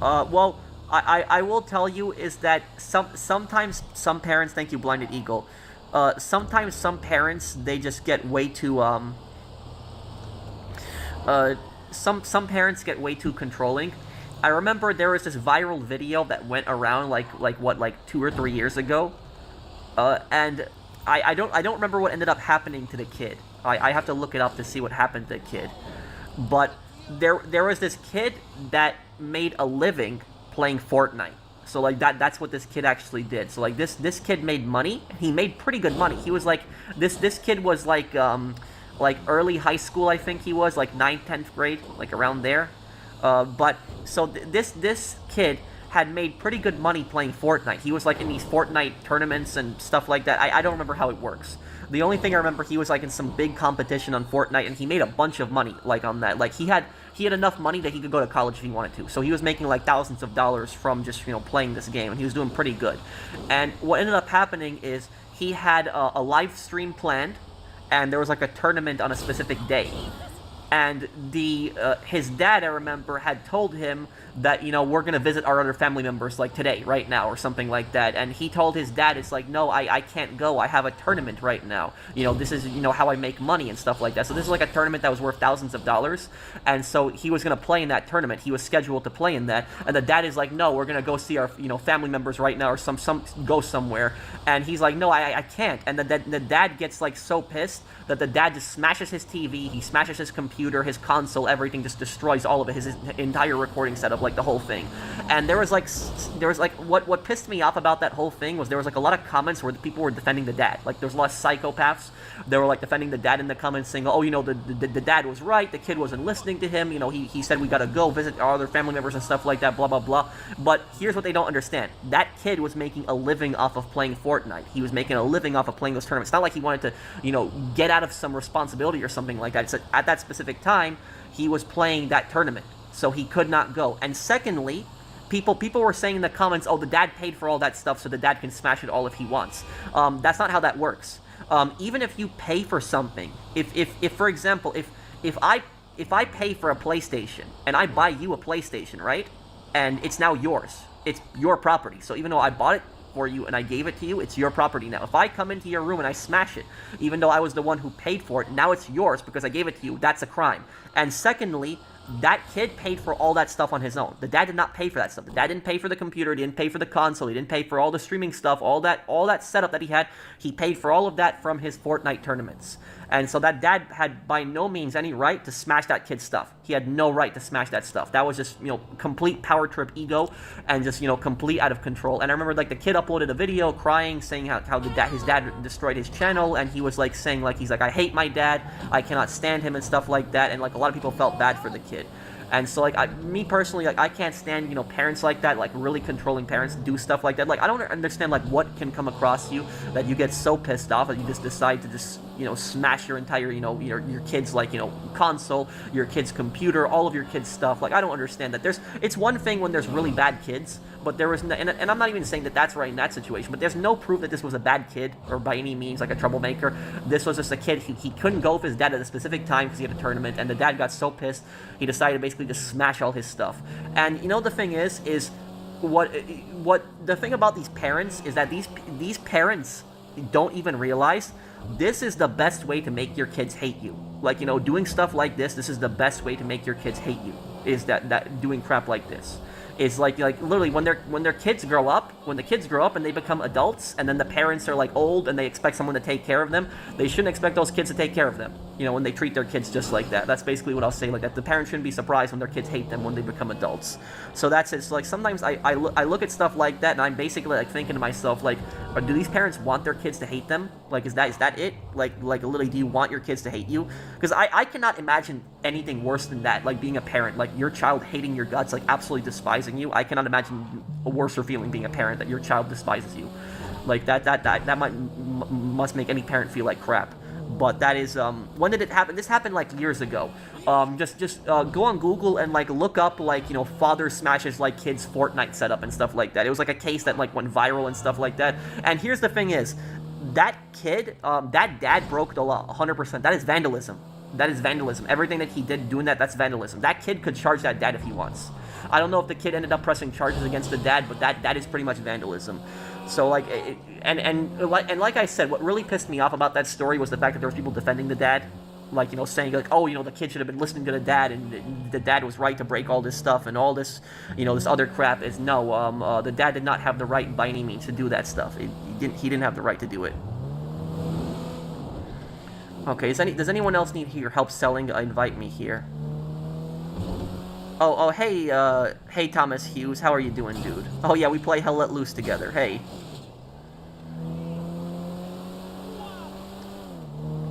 It's his own house, but is it not destruction of property? It's still destruction of property. Here's what people don't understand. It's like I said. it does not matter if you live under the same roof as someone. If you live in somebody else's house, right? That person can kick you out of their house, out of your house. That's true. So if you're living with somebody and they let you stay with it doesn't matter if this is your dad, your friend, family member, whoever this is. If you are living in somebody's house, they can kick you out at any moment that they want. So they can basically tell you got to pack your stuff and you got to get out. What they cannot do is they cannot just break all your stuff at once. They can give you a time frame and they could tell you, oh, you got to get out and you got to leave, but they cannot come in and break your stuff. So, and like I said, is even if parents pay for something, even if you buy somebody a gift, if you buy somebody a new computer, right, and you give it to that person, and then you come into their room and you smash all their computer, that's still illegal. It doesn't matter that you paid for it, because you gave it to that person, so it's that person's property at that point. That's what people, they don't understand about that. They think, oh, because the parents will pay for something, they have the right to smash it. It's not true. That's not how that works.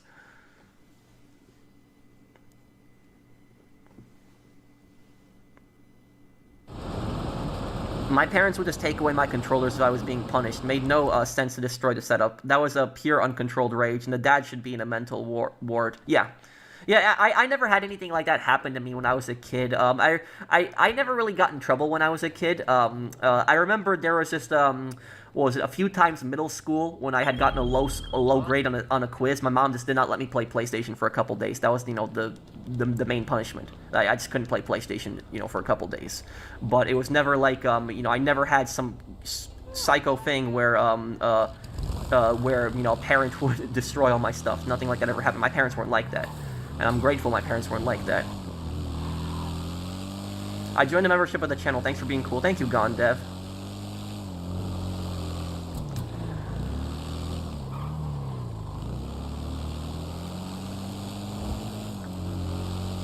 And Thomas, I will do a stream of Hell Let Loose one day. One day I'll do it on the channel.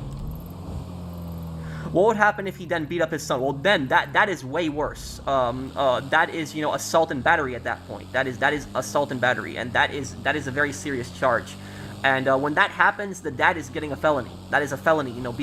Especially beating up a child. That's very much a felony. And the child would be taken away from the dad. The dad would probably never see the child again at that point.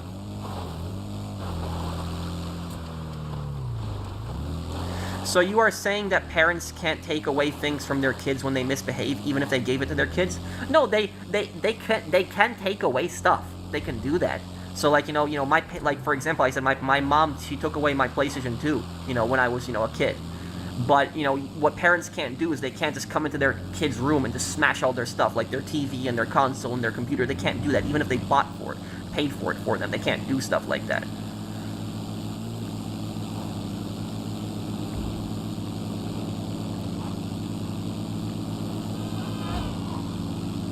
Like on Judge Judy episodes, the owner breaks down the person when she had rent. The owner break down the person. You mean what?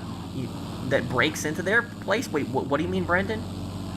Breaks down their door. Oh well. Look, a landlord cannot come into a property when they want. They cannot do that. It doesn't matter that the landlord is the one who owns the property. A landlord can't come into a property whenever he or she feels like it. It's not how it works. It's not how the law works. And here's the really unfortunate thing about this is that there are so many tenants out there that do not understand rental laws at all, and they think that they are absolutely at the mercy of the landlord when this does not work. So look, here's the thing is, and I'll tell you guys that I'll give you guys some advice as a landlord, because I own 2 rental properties. And I can tell you this is a landlord cannot just show up unannounced at the property. So you cannot just If for example you're just home, you're at your house that you're renting out, and the landlord just shows up at the door, just rings the doorbell and says, "I need you to let me in." No, that is not how that works. It doesn't matter that the landlord's on the deed, that it's his property. He cannot just show up unannounced and then just come into the property. Now, if the landlord just happens to knock on the door and say like, "Hey, can I come in and talk to you," and stuff like that, and you let them in, there's nothing illegal about that. The landlord can come in at that point if you let them in. But if they are trying to force their way into the house and they show up unannounced, they can't do that. It doesn't matter that they own the house, they can't do that. Now, a landlord can do inspections on the house, but it's a case-by-case basis. It depends on specific states. Every state has different laws, but typically it'll be like 24, 48-hour notice. So they could give you like a 1-2 day notice, and they could say like, hey, in 2 days from now, I'm going to come over to inspect the property or something like that. At that point, they can just come into the property. They can do that. But they cannot, just show up unannounced and just say, oh, I want to come into the property. A lot of tenants, they don't know this, and they basically just let the landlord take advantage of them and let the landlord come into the property. But I will say probably the number one law that tenants probably don't know about landlording, about rentals, is that if you have some kind of problem with your rental, right? Something breaks, like something goes wrong. I remember there was a guy that I played with on DMZ once on Modern Warfare 2, and this guy that I played with, he lives in Ohio. And I don't know what the laws are like in Ohio, but he told me about how he was renting out his the house that he lives in. He rents out the house, and he told me about how like there were several instances in the house, like the toilet broke, the toilet wouldn't work. He said that there was like problems with the pipes. But he told me that whenever there was any kind of problem, the landlord would not fix it. So he would text the landlord, and the landlord wouldn't fix it. And what the guy would do is he would go out of his way and fix the problem himself. So he would actually he knew how to fix stuff on his own. He was like a handyman, so he would just fix stuff around the property. But I told him that he did not need to actually do all that stuff himself. He didn't need to do that, and he didn't really know that. So I don't know the exact law in Ohio, but in almost all the states, even in the pro-landlord states, even in the states that favor landlords, there is a general law that if something breaks in the property, the landlord has to take care of it, and the landlord has to fix it. The only time the landlord is not responsible for fixing an issue is if it's the tenant's fault. So, for example, if like a tenant is like stupid and like they kick a dishwasher, for example, like they kick the dishwasher and it like breaks all the gears and stuff like that, and there's proof that they kicked it, the landlord wouldn't be responsible for that because it would be the tenant. They were stupid. But if the dishwasher just breaks on its own, there was like nothing malicious in that, the landlord is responsible for fixing that. And if the landlord does not fix this issue, then the landlord typically has around 2 weeks to fix the issue, and you have to give them notice. And the best way to give them notice is to send them a text message. The text message is the best way, because then they cannot disprove a text message. They can't say, oh, I you never told me or something like that. It's your word against theirs. So don't ever tell them by phone. Don't ever contact them by phone and say like, oh, hey, the pipes are broken in this house or something like that. If something breaks in your rental property, you text them. And then if you want, call them after. But first you text them and you say, hey, the toilet broke, or hey, the pipes broke, or the dishwasher or the refrigerator, whatever it is, broke. You text them and you say, hey, when can you fix this, and stuff like that. Don't necessarily be rude about it, but just, hey, this broke, can you please fix it? And if they ghost you, because a lot of landlords do this, if they ghost you and they ignore you and they don't want to fix the issue, if 2 weeks passes, because there's a specific time limit on each state, it's around 2 weeks in a lot of states, but some states have it a little different. If the time passes and the landlord still refuses to fix the problem, what you can do at that point is you can hire a handyman. And you can have the handyman come into the rental property, and they can fix the problem, fix the toilet, the dishwasher, the microwave, whatever is broken that the landlord refuses to fix. And then what you can do is you can take the amount that you used to pay that handyman, and you can deduct that from your rent for the expenses. And if the landlord tries to argue with you and say, no, you have to pay the full rent, you can tell the landlord, no, I have given you notice. Several weeks have passed, and you have not fixed this issue, and so I took it upon myself to fix the problem. And if you take this to court, if you take this to small claims court and you show the court the text messages and you tell the court, look, I sent text messages to this landlord repeatedly, he ghosted me, he would not fix the problem, and so I couldn't live with this. I needed a dishwasher in my house, I needed a microwave, a refrigerator, whatever the problem was, like something that's necessary. Then most courts will side with you, even in states where landlords are it's landlord friendly. Like my state is very landlord friendly, and even in my state the courts will side with the tenant if they show like evidence of this and say this. But that's the problem, is that a lot of tenants, they don't know these laws. They don't know that like you can deduct a lot of the repairs from your rent. But in order to do that, you have to give the landlord proper notice. You have to tell the landlord, hey, this is broken, send them a text message. And if they take like a couple weeks, and a couple weeks later the issue is still broken and they're not fixing it and they're ghosting you, you can just have the issue fixed on your own, and then you can just deduct it from your rent.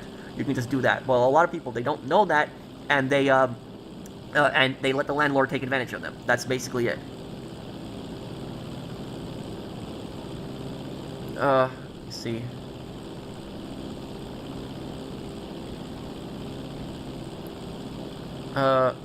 Can you also be formal when it comes to fixing this stuff? You should always start off any conversation being nice, being nice and formal. You know, there's I remember that what was it? One of the best lines that I think I've ever heard is if anybody has ever watched that movie Gran Torino. Gran Torino, it's such a great movie, the 2008 movie. But I remember in Gran Torino the barber. The Italian barber, he's giving like Tao some advice on life, and he tells him to be polite but don't kiss ass. That's what he says. Be polite but don't kiss ass. And I think that is probably like one of the best pieces of advice I've ever heard in a movie. And that's basically how it says: be polite but don't suck up. That's basically what.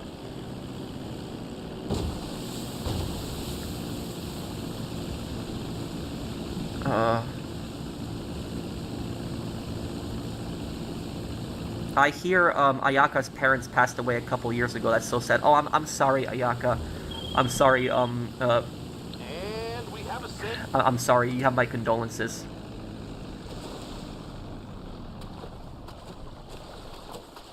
I am a moneymaker in GTA. My cousin loves PvP, and we argue about it. I got 164 million, and he only wants 10 million from Kaio. Any advice, pro? Thank you for sponsoring my channel for 3 years. What do you mean he only wants 10 million from Kaio? Well, look, here's the thing no, when a lot of people like play their games is you're not really necessarily going to change people's views on how people play their games. So if you're like because that's what they find enjoyable. Like your cousin finds PvP in the game enjoyable. I don't find it enjoyable personally. And so, I mean, I'm assuming he's not a griefer, right? You said he enjoys PvP, so I'm assuming he's just the PvP, not the griefing. But it's if somebody enjoys PvP, it's going to be very difficult to just get them into grinding and doing co-op stuff, because if they like killing people, they're almost never going to be into like grinding and doing stuff like that. Like, it's the same thing on DMZ. Like, when I played DMZ on Modern Warfare 2, because on DMZ there's basically like on DMZ there's two types of players on DMZ. And if anybody here has played DMZ, you know exactly what I'm talking about. On DMZ there's two types of players. There's the first type of player that likes doing the missions and they like getting money in the game. And then there's a second type of player that's like killing everyone, just hunting squads down, trying to find people, constantly killing people. And I'm one of those people that likes to do co-op stuff. But occasionally I have people that join my squad, and the people that join my squad, all they want to do is run around and kill people, and I don't want to do that. And then they start complaining to me and causing a scene that I'm not helping them kill players when that's not what I'm doing. I'm trying to do missions. So that like I said, is that if your cousin really likes PvP, it's gonna be very difficult to actually change their mind. Keep up the good work, pro. Thank you, Mr. Tay Daniel.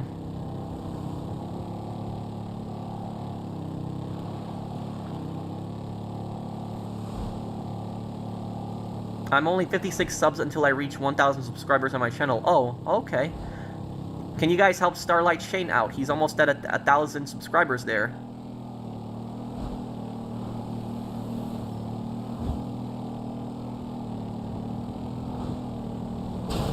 Are you going to see the movie Pressure? It's about General Eisenhower deciding whether to launch a D-Day invasion facing a critical weather forecast. When does this movie come out? First time I'm hearing about it. What if Spain joined World War II? Well, Spain was kind of active in World War II, even though they were neutral. They were kind of more allied with Germany. Spain did send volunteers to help Germany against the Soviet Union. You are the nicest human ever, pro. Thank you, Thomas.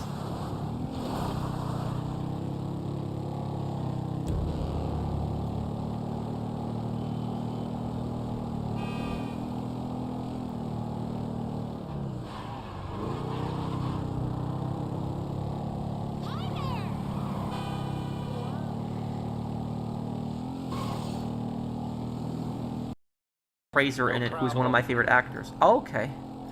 I'll have to look into this movie. I'm really looking forward to seeing the George Washington movie that's going to be coming out in July. That one I'm really looking forward to.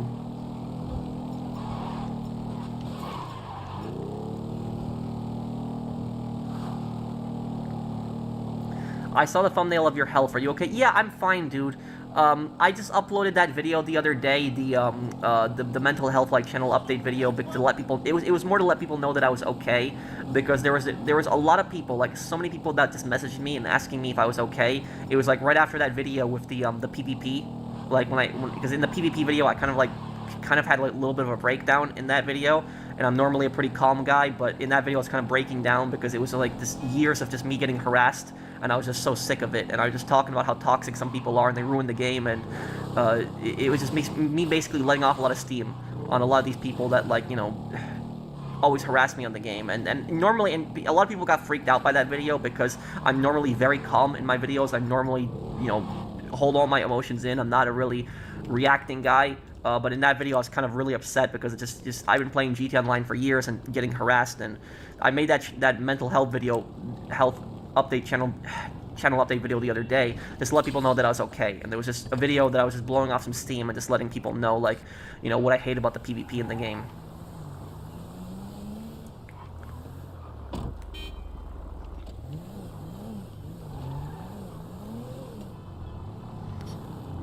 Do I think Fallout 76 story was wasted potential? I liked some of the other storylines better than the main storyline. Like, I like the Skyline Valley storyline, the DLC storyline. I like the Burning Springs storyline. I like those two. I did like the Raider storyline also. So like all of the storylines are pretty good in Fallout 76, except for the main one. The main one is kind of boring, but the other storylines, the DLC storylines, are actually pretty good.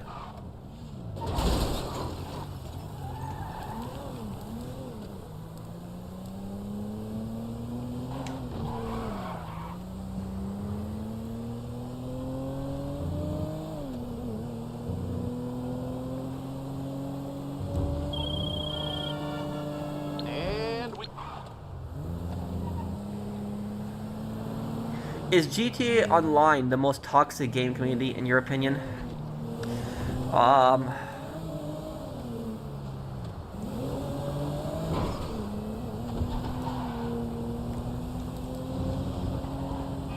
No. As toxic as GTA Online is, I've seen more toxic people in other games. Like, if anybody's played DMZ, like, I've seen a lot of really toxic people on DMZ before. Like, I've seen pretty badly. So probably DMZ is the other one. Take care, Pat. I like your stream. See you on Friday for Red Dead Redemption 2, unless you stream on Wednesday. Oh, thank you, Brandon. I'll probably stream on Wednesday, going back to Yakuza Kiwami 1 and finishing it up.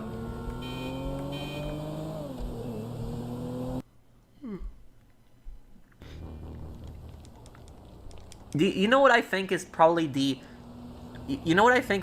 most friendliest online game that I think I've ever seen. Like, it's such a friendly, peaceful, non-toxic online game. Like, it's so chill. Even I would say it's probably Fallout 76. I think a lot of us can agree Fallout 76 is probably the least toxic online game. And the reason that Fallout 76 is so friendly is because it's Fallout players. And Fallout players are typically, you know, very mature players. They're not really aggressive, not really toxic. Where, like, there's a lot of GTA Online players that are just really chaotic and really unstable. But Fallout players are generally very, you know, friendly, very kind people. The Fallout community is very friendly. Like, Fallout 76 is such a friendly game that, like, in Fallout 76, I've had it happen several times where I'm playing with, like, randoms. It's not, they don't even recognize me from my YouTube channel, but, like, I'm playing with randoms, and they join my team, and they just give me, like, hundreds of stim packs. They give me hundreds of stim packs, guns, you know, ammunition, stuff like that. Like, just drop stuff like that, and they don't even expect anything in return.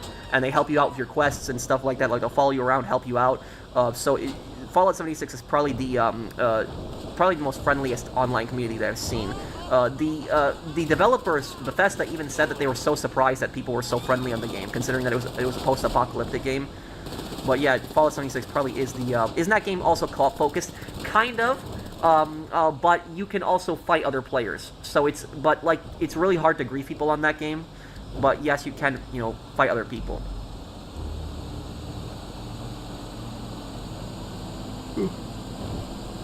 How did you install the historical accuracy mod on Call of Duty World at War, and do you need to have the Steam version of Call of Duty World at War or another version? It's the Steam version that you need. I I remember that I had my friend help me install it, Fresh Hasty, because that was like a year and a half ago when that happened. One of my friends in real life, he's like really good with computers, and I asked him if he could help me install it, and he helped me out with that.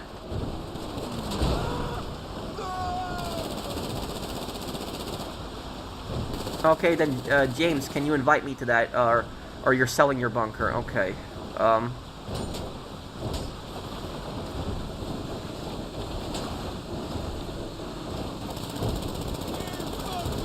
Who's worse, Steve Haynes or Devin Weston? Ugh.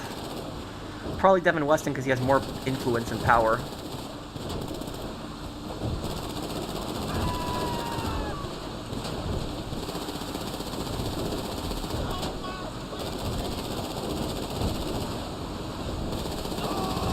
How many cars do you have in real life? One. Look, my car is from 2013, and I'm still driving it. The way that I look at cars is cars are just something to get me from point A to point B. So that's, I have no plans to buy a new car. I will drive my car until it runs into the ground, until it's like, I can't drive it anymore, until it's like, the engine dies, or like the car breaks down, and it's too expensive to fix. At that point, I'd get rid of it, but...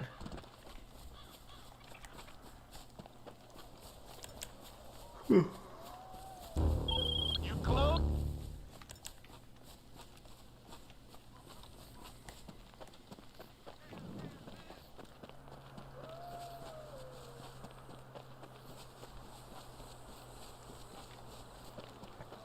What was one story bit in GTA 4 that you absolutely don't like? Oh, that's easy. One part of GTA 4 story that I didn't like. I didn't like Ray's death in GTA 4. I thought it came out of nowhere. It was like you worked for Ray. Like Ray was such a big character. Like he was one of the main characters. Like he appeared in so many missions. It was like a quarter of the missions in the entire game. I'd say like probably 25% of the missions in all GTA 4 Ray appeared in, or he had some role in them. So it was like this was not a small character by any means. And like the way he just died. It's so stupid. Like, it was just like, he didn't even get a cutscene when he died, not even an execution. Like, all the other GTA characters got an execution. Ray didn't get an execution kill. It was just like, he's just there, he gets into his car, you kill him, and that's it. It was like such a lazy designed mission. Like, it's probably the worst mission in GTA 4. It was like such a stupid mission. It's like, Ray just gets into his car and you just kill him. That was it. I never liked that mission. The Ray's death one was the worst part of the game. As someone who's dealt with mental health issues, you're nothing if you're not happy in life. Yeah, that is true. Happiness is very important. Thank you for the super chat, Ferris.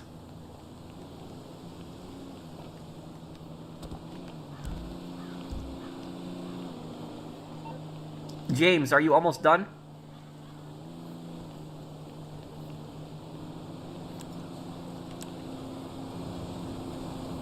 How is getting your driver's license? Oh, that was a long time ago. That was 14 years ago.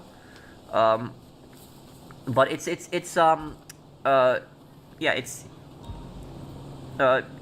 nothing to sweat about. Like, I wasn't really nervous during it. I just played, I just drove normally how I practiced with my father, and I passed.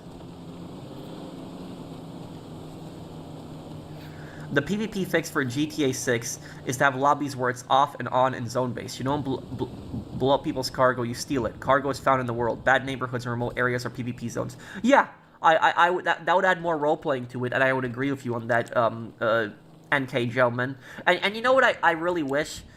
I really hope that with GTA 6, that we can actually have our own servers that we can actually host. Like, not just like the private, invite-only sessions that we have, but like have our own servers. Like, that's actually our server. And like, even if there was like a fee to pay for it, like I would pay for it. I would pay for my own server. Like I would make it like a public server, so like anybody can join the public server. And what I would do is I would give like all of my friends like admin powers. And what would happen is, the servers would just be primarily to help people out, make money on GTA 6. But if anybody comes into the server at any time, and that person is like toxic, and that person starts blowing up cargo or like doing bad crap, permanent ban. And they would ban their IP address, and they can never rejoin. Like, I wish we could have something like that. And that's it. And they can't join ever again. So I hope we can actually like have our own personal servers on GTA 6, stuff like that. I think that would be good.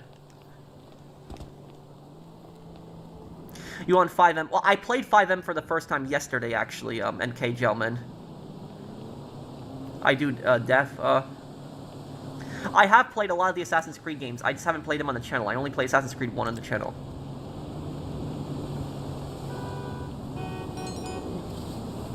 James, are you almost done?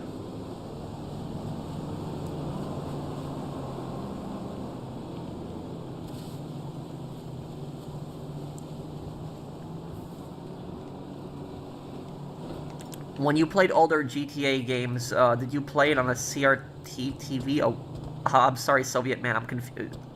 CRT TV? What do you mean by that? I guess I just probably don't know the full thing.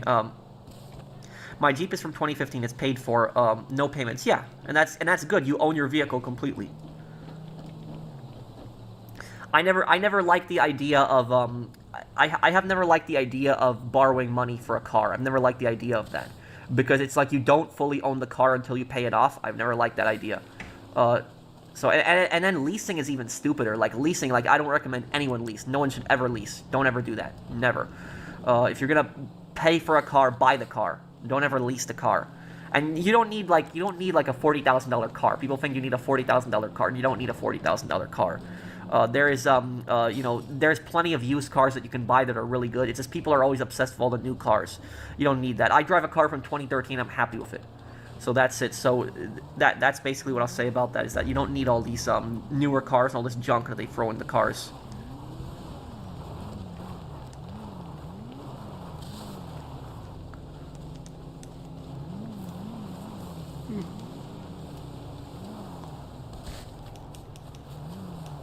I understand that not everyone can just pay for a car, that they need to get a loan, but there's plenty of cars that you can buy that are not necessarily like the greatest condition of cars, like a few $1,000s, and those cars will get you around. They'll get you from point A to point B.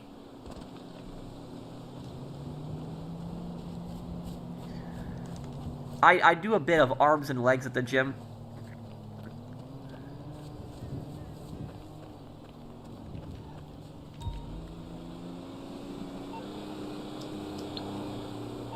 Well, a lot of the cars are pretty old in the GTA games. Yeah, that's true. Is there a way to AFK without getting kicked? Yeah, just put your controller down and make your character walk around in circles with the controller down. You shouldn't get kicked for that.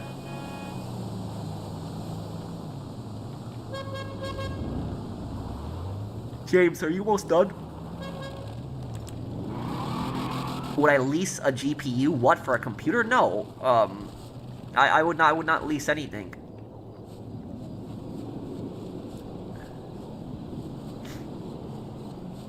I'll see you, Alex.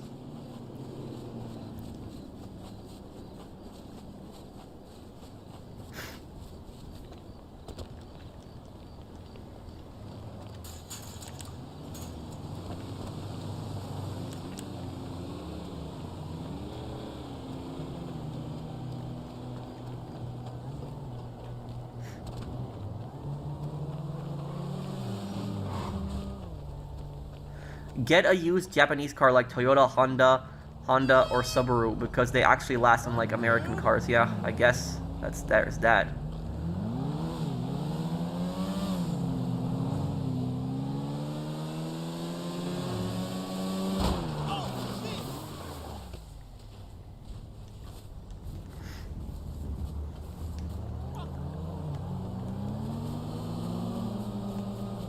James, what's going on? Are you almost done?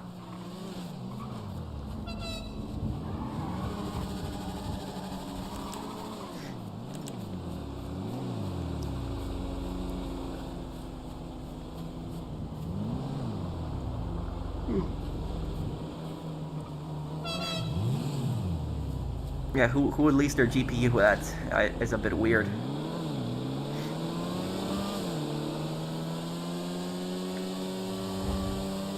Yeah, and companies don't want you to own things. They don't want you to own your house. They don't want you to own your car.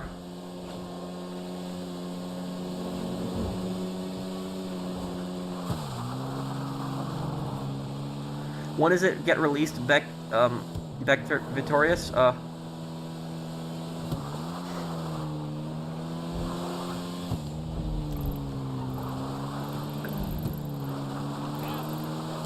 It looks like they're finishing up their bunker shipment. Okay.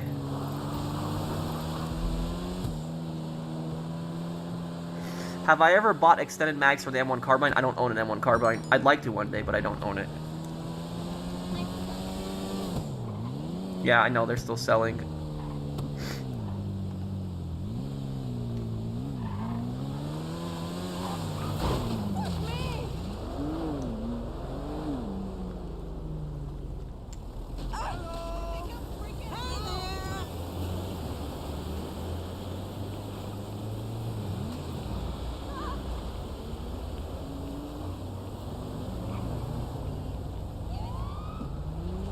Your thoughts on property tax? I've never liked property tax. I think property tax is stupid, and I think property tax is un-American because it's like you don't even own your house.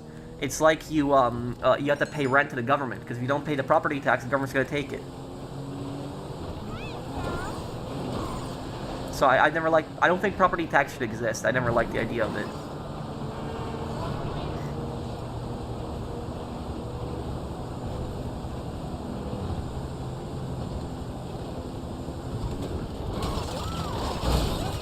What the? What the hell? Oh, it's from their sale. Okay, I was a bit confused. It was from their gun running sale. I was confused what that was.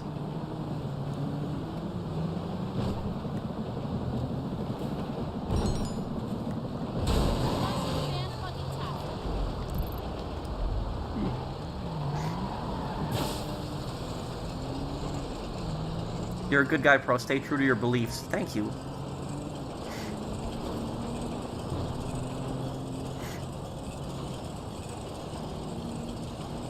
James, can you invite me to your business now?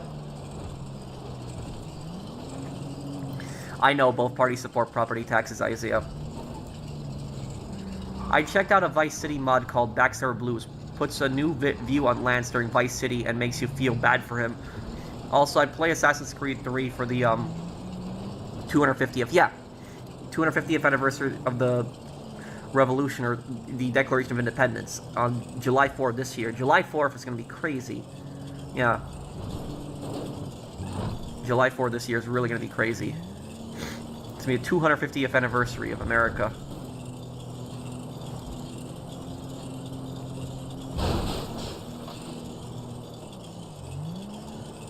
Well, it depends. In some states, the government can take your property tax. Yes, they can. Or they can take your property. I played all the Infamous games. Yeah, your property tax is pretty high in Texas, but it's not as bad as New York. New York's property taxes are something else.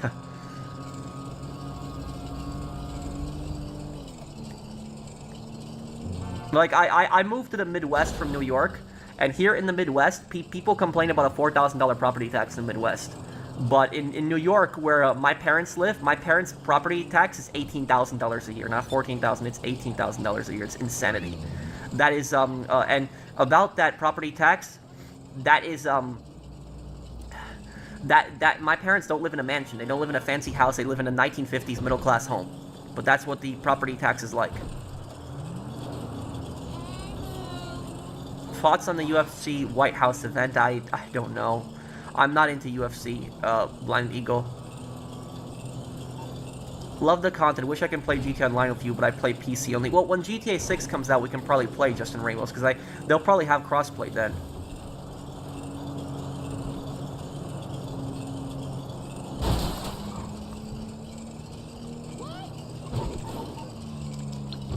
James, are you ready? What's going on?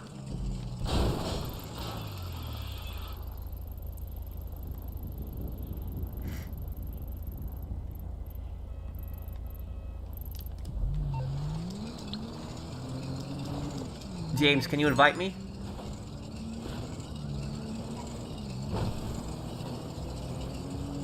Oh, property taxes in Chicago are really bad. Is that where you're from, NK gentlemen? Well, I know that they rose. They rose. They got even bigger in Chicago. I don't know. What is he doing?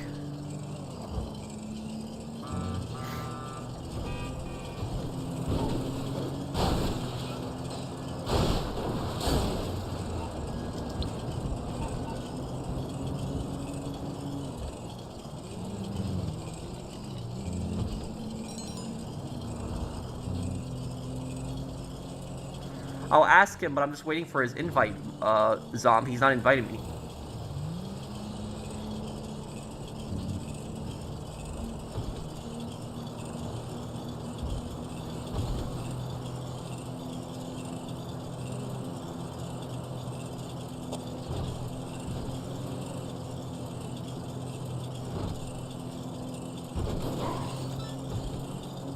Yeah, Midwest is we get a lot of snows, but didn't you say we get snow? But didn't you say you're from Hokkaido, Japan?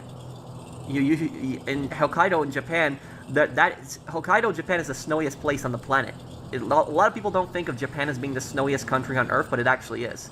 Specifically, Hokkaido is the snowiest part of the entire planet.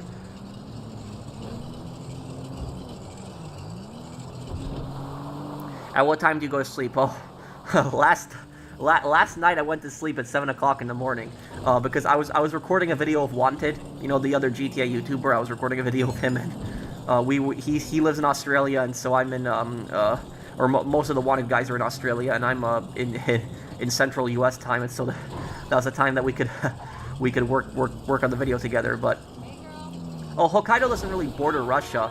You're thinking of Sakhalin Island, which is north of it. Pat, do I feel Polish? If you're asking me, do I identify as a Polish man? No. You know, I'm an American. That's my identity. My nationality is American. My ancestry is Polish. Sure, my parents are from Poland, but I feel American. I have citizenship in Poland, so I guess I can identify as Polish nationally if I wanted to. But I see myself as American primarily. I don't think I could live in Poland personally. I don't think I would fit in. It's just, you know, different culturally than America.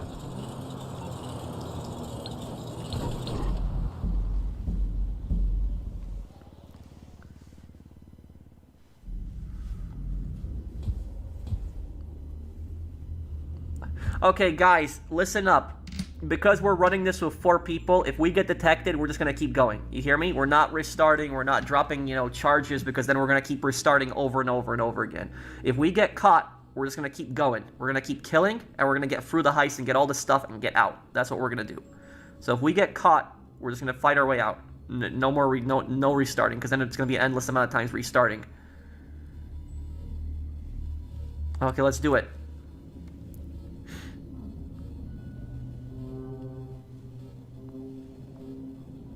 Would I visit Poland? I visited in 2010. It's not that they necessarily saved Max's life. It was just a result of their war with the other families, to the DeMarcos.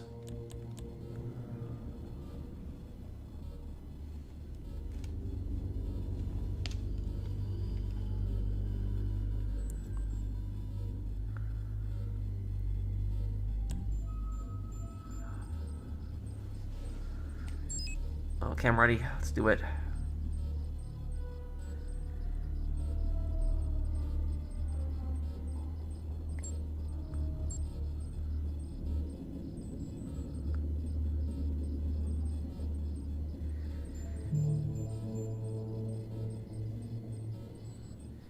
I'll see you, Ferris. Take care, man.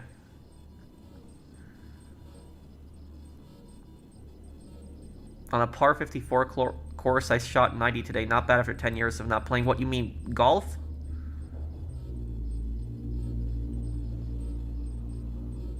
It is possible. I know people that are overranked 3,000. They're legitimate, so it's possible.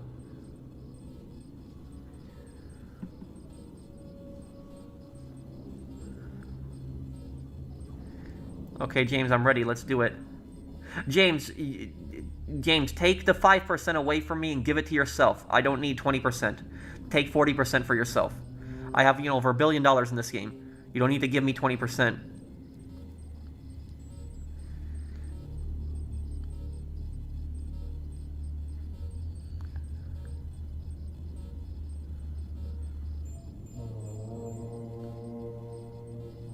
Hi, Professional. Hi, Chief. How you doing, dude? Professional sleeping schedule. Look how they butchered my boy. Okay, ready up. Let's do it. I'm ready.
Okay, I'm ready. Let's do it. Well, I'm gonna play 50 Cent Blood in the Sand when I'm done with Yakuza Kiwami. I'm doing Majima Construction tomorrow. Can anybody give me any recommendations on Majima Construction?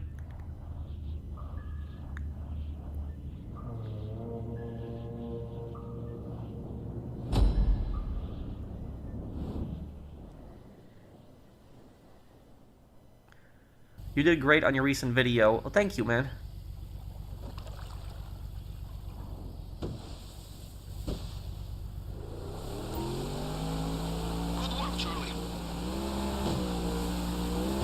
Where are you taking us, James? You want to go to the docks here? Here we are again. There is something special about amphibious landing. The calm before the tropical storm. Or the airport. Here, Mr. Rubio's mood these days, the storm is very tropical indeed. I'm starting to think our host has unresolved anger issues. Why don't we give him some more, huh? Now pay attention. You will reach land. Well, Sosa is definitely one of the most powerful drug lords. He has connection to the Bolivian government. I will also access compound CCTV to see you when you are there.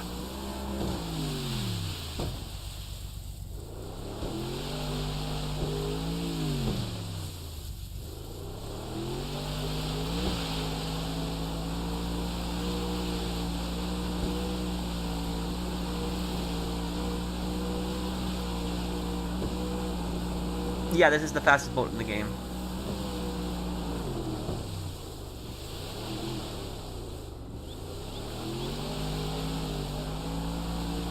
James, what are we doing right now? What's going on, man?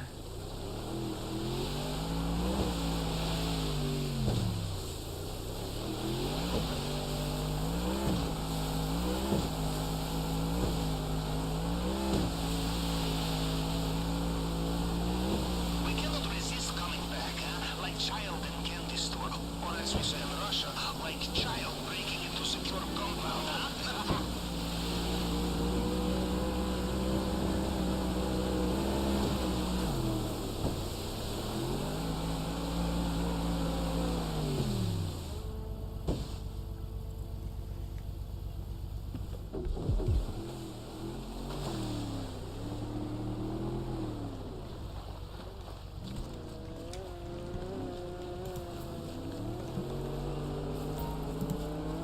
Okay.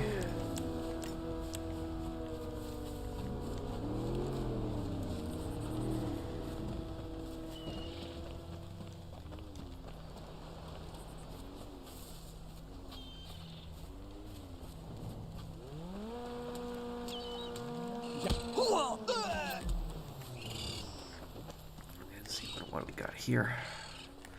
Weed, okay.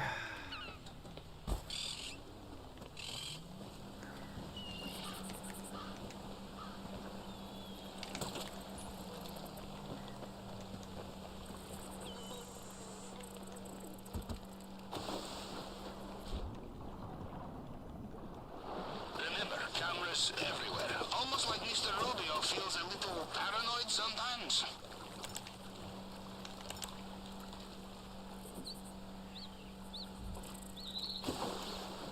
Guys, careful. Please don't rush this. I really don't want to get detected here.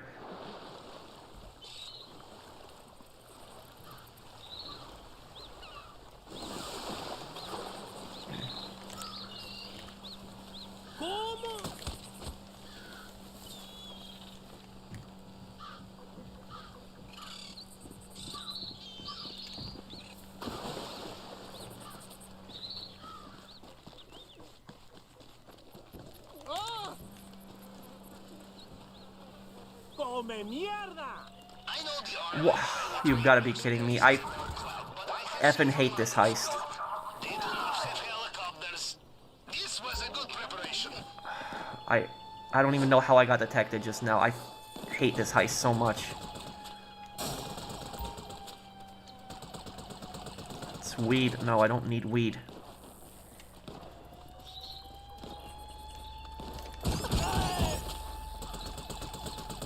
¡No tengo gas! ¡Muérase, imbécil!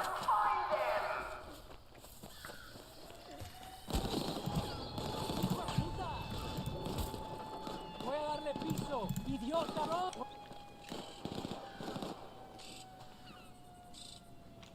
That's money in there. Okay. Okay, nothing in here. There's nothing that valuable in here. Oh, crap. James, where's your boat right now? Crap. Si se despide del mundo. No tengo más munición.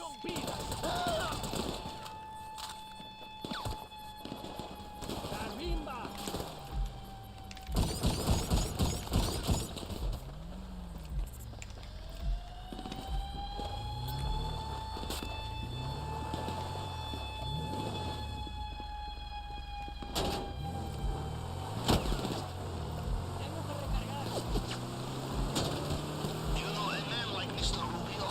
Guys, I'm not going to be reading chat for a little bit, so anybody that, you know, makes any comments, I'm not reading right now. I'm just trying to get out of this situation.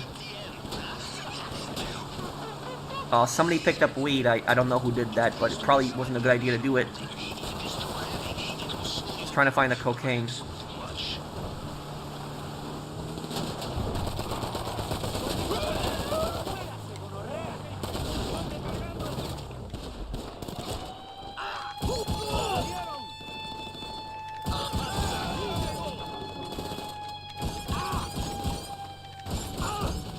Damn, die. Okay, finally. Voy a recargar. Me tiene mamado. ¿Qué se ríe, camioneta? Damn, it's both cash. Mira la diosa este mundo, malparido.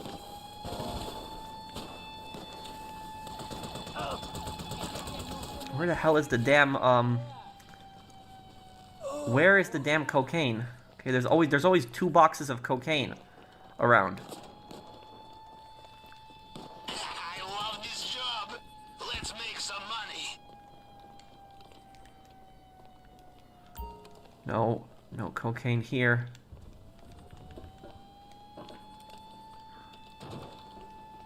Weed too. God damn. Okay, the cocaine isn't here.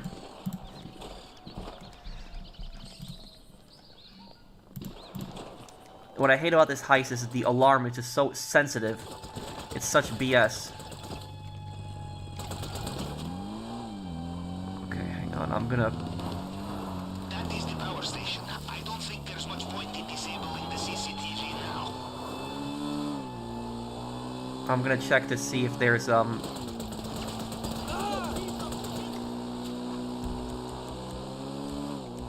hook is back here.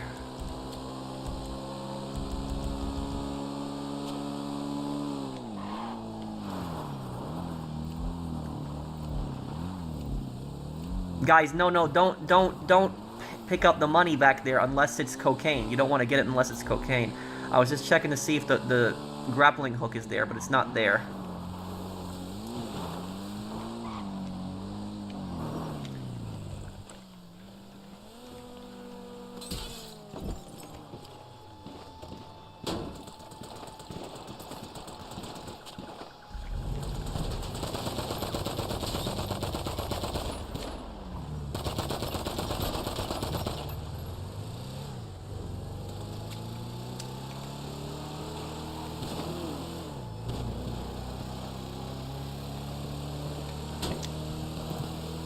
Okay.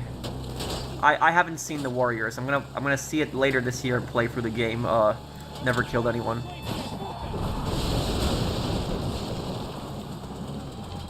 James, get into this with me quickly.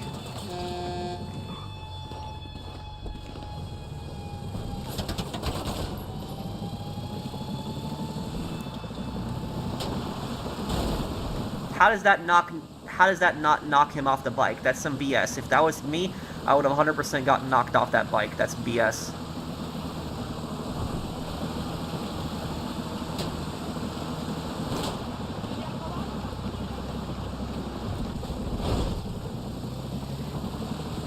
I don't know how that did not knock him off that bike.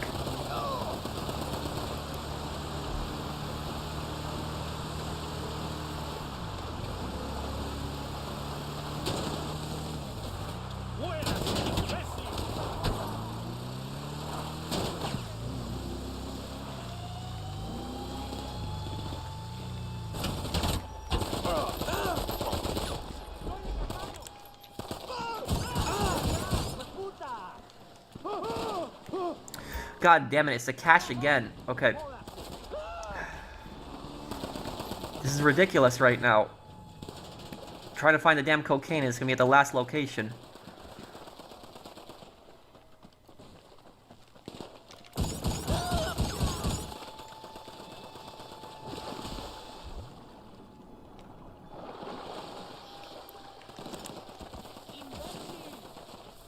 We're not going in through the sewer entrance also, or the drainage tunnel. Well, Keyshawn, you weren't following us. I assumed that you were following us.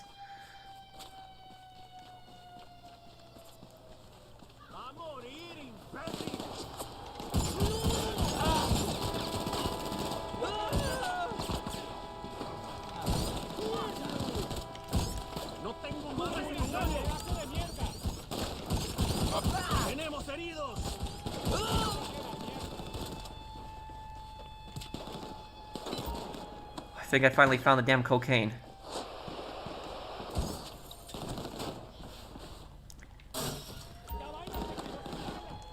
Okay. Nice, I finally found the cocaine. By the way, don't worry about leaving space in your bag for main objective. I have crafted special compartment for it. Cushioned, of course. There's gonna be one more cocaine.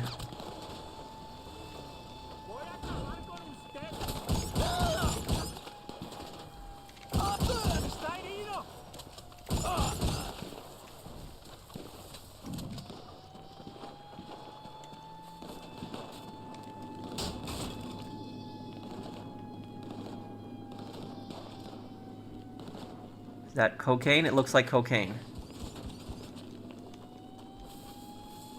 Okay, where's the, switch?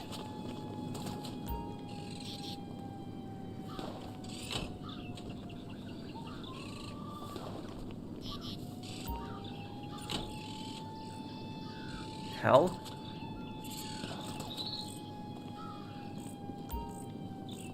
Oh, I think I gotta hold this. Oh yeah, that's it. Michael, can you get in there and get that cocaine, please? I need someone to get it. I gotta hold this door open.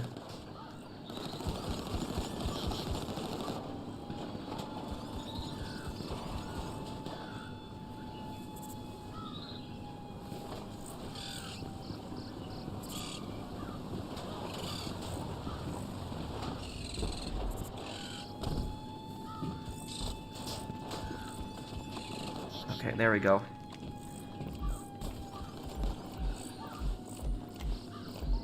Only get the cocaine, don't get the weed. Well, I guess you got the weed too. Hold on, I'll get you guys out of there.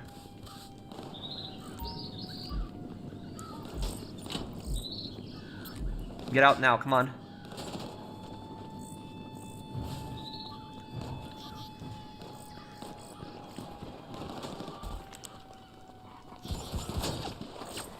Is the grappling hook around here? Is it here? Anywhere. I always forget the locations where the grappling hook spawns, but we could really use it.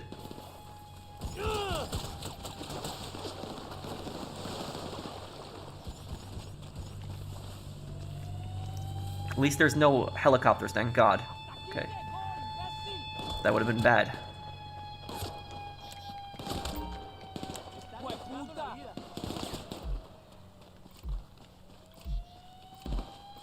Just weed in there, okay.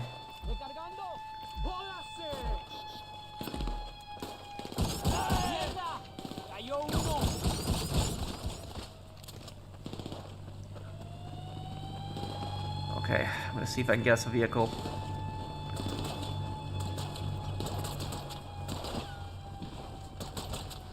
Everyone get in the same Jeep so we can just get out of here. Everyone in now.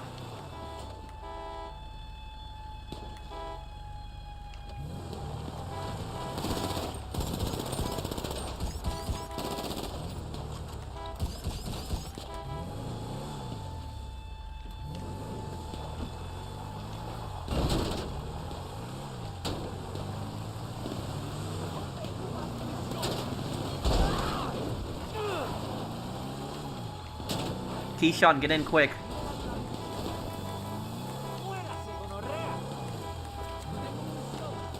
No, Keyshawn, don't take that stuff. We're gonna get the gold in the thing. I just wanted to get the cocaine so that we have some of our bags full.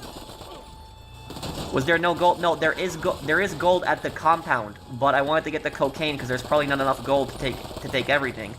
Ah, Keyshawn filled his bag. Oh, this sucks. We're probably not gonna have enough to take the gold now. I don't think he can fit in this. Okay. Keyshawn, you just drive them. I'm gonna take the bike then.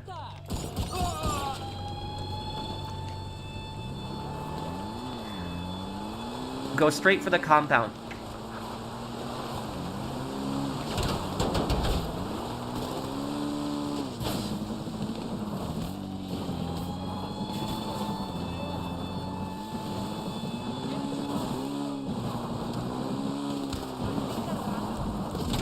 Checkpoint up ahead. After this, the compound. Crap.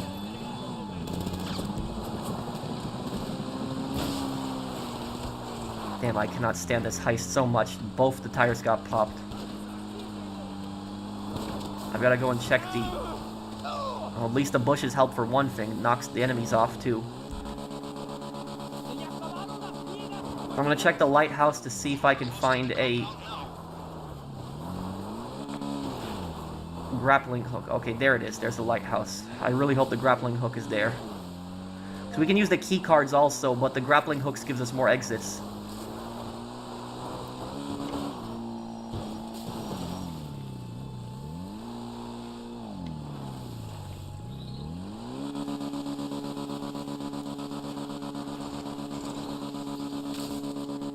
Oh, come on, bike. Stop being crap, bike.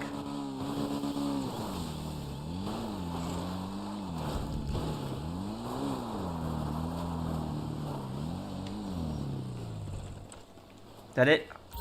Yes. Okay, I got the grappling hook. Okay, perfect.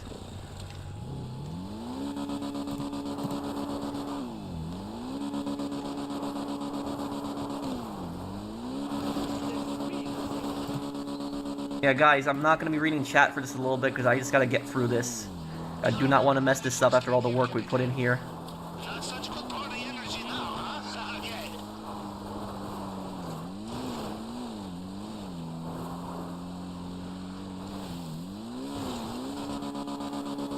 Come on, driving a bike.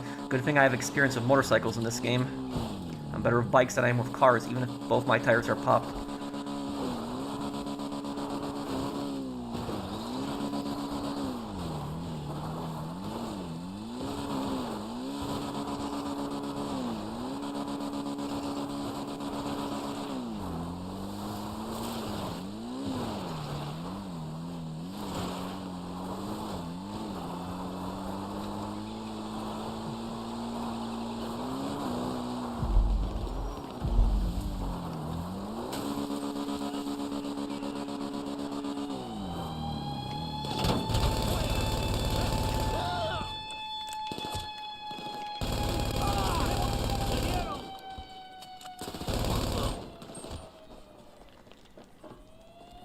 Did you guys get the key card? Did you get one? The guards outside here should drop key cards. You might as well grab a key card. It'll give us an extra exit out.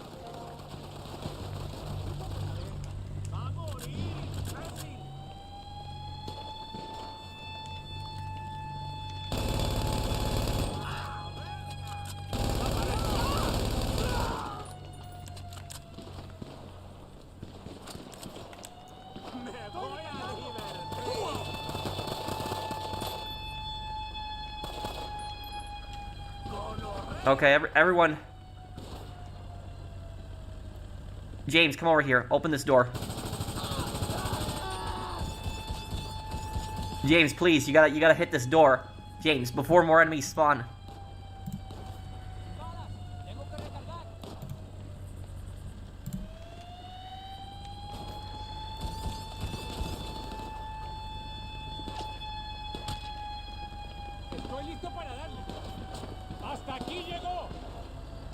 James, hit the button to open the door, please. Crap.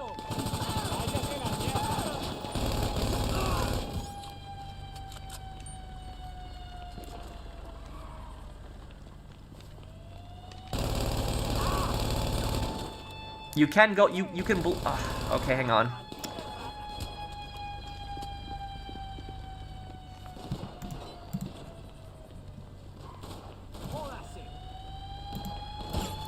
Okay, I'm gonna go to the repelling one here. It says it there that you can enter through this area. It's gold, so all James, all you need to do is hit right in the D-pad. Okay. ¡Imbécil!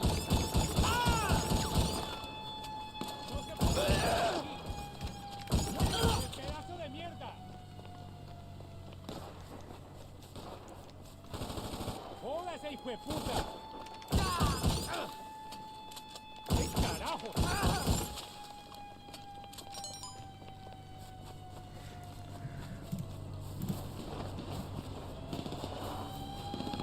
James, what are you doing, dude, right now?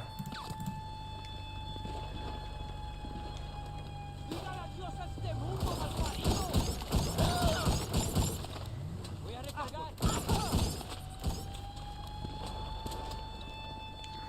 James, if you can't open that door, go to the repelling one over here. Go over here. Quickly.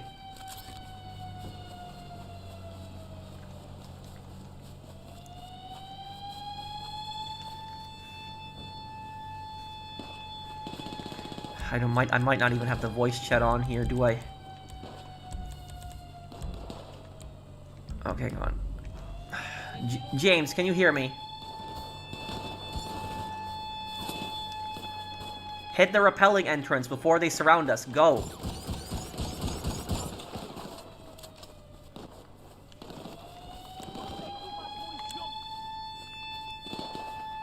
Everyone come over here. Michael, get close to this also. James might not have had the charges, so that's maybe why he couldn't go in through the front door. Over the wall? Good. I have your signal loud and clear.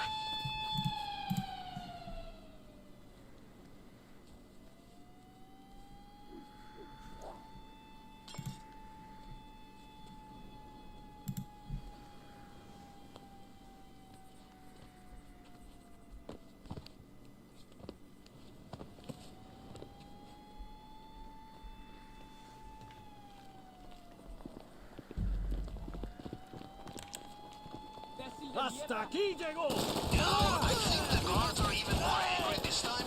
Now I'm sure you remember the route, yes? To the vault. ¡Morirá, hijo de puta! ¡Váyase, por Dios! ¡Aquí hay un herido! ¡No joda! ¡Se nos fue! ¡Recargando! ¡No le queda mucho, hijo de puta! ¡Arriba! ¡Hasta aquí llegó, imbécil! ¡Hijo de puta!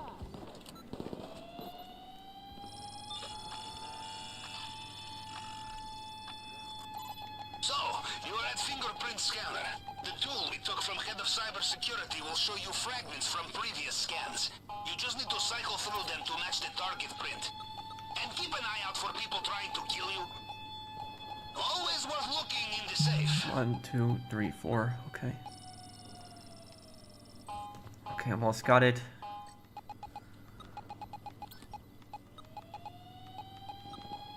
2, 3, 4. 1, 2, 3, 4, 5.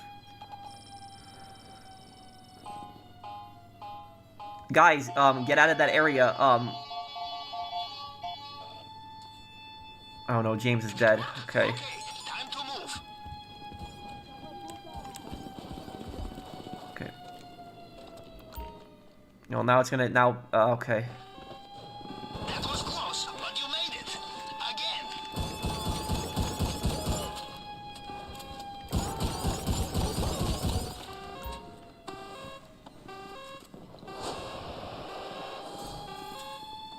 Keyshawn's dead now too. Okay. Michael, please cover me. Don't let them come over here. Glass using a plasma cutter. Doing it under machine gun fire. And I should know. I think we can pick up James's and Keyshawn's loot if we find their bodies. But yeah, like I said, I'm not restarting. So nothing against everybody that died, but I just don't want to keep redoing this heist. So I'm just doing the heist however it goes.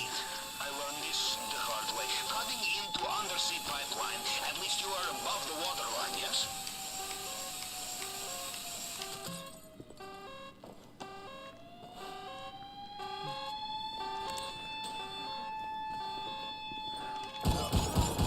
Michael, come over here.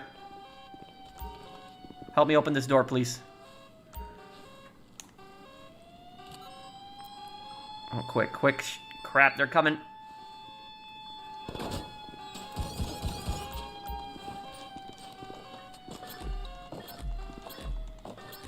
Shit, more guards. Oh, a large statue of a panther made from precious rocks. For a moment, I was worried this would be inconvenient. Can we find their bodies? I don't even know where they died. If you see anything you like on the way out, do not be shy. Help yourself.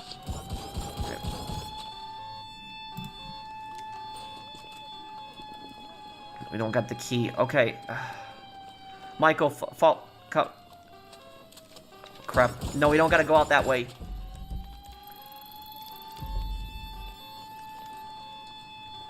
Just ignore it. Come on. Come through the elevator.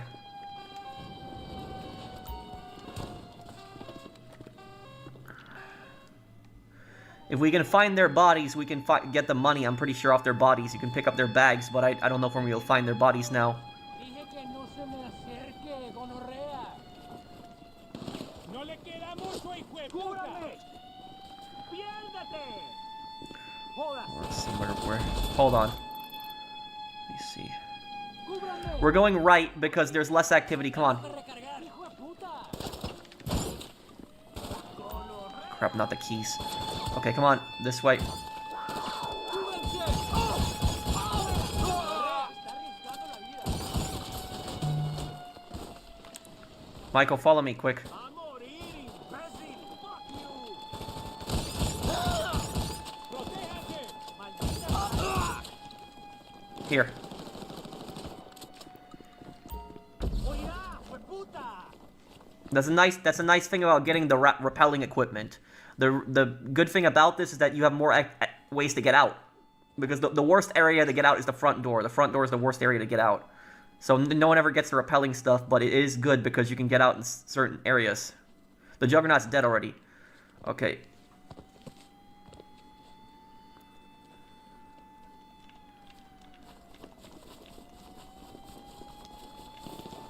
Okay, run. The compound is behind us, and the hard part is done.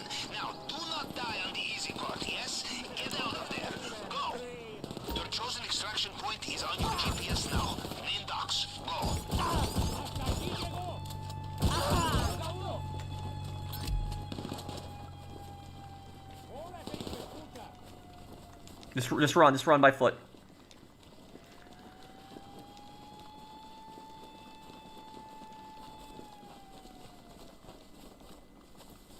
Yeah. Ah, the cries of the impotent desperate is beautiful, no? What's the name of this DLC? Cayo Perico heist. If anybody has ever seen the movie Commando, Cayo Perico is heavily inspired by the movie Commando, where Arnold Schwarzenegger goes on this island where there's this dictator drug lord and has his own private army. It's based heavily on that. It's also based on it's based on a real life island that also exists off the coast of Colombia.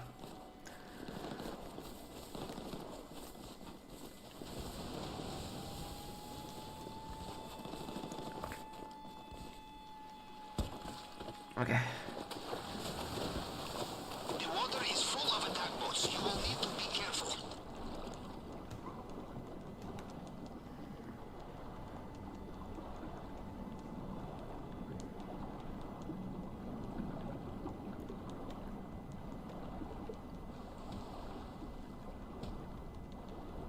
Well, judging from their comms, it sounds like Mr. Rubio is reaching for his helicopter again. Crap, there's boats. Watch out. Just keep swimming, we'll make it. Everyone accounted for. Perfect. Keep going, keep going. We almost got this.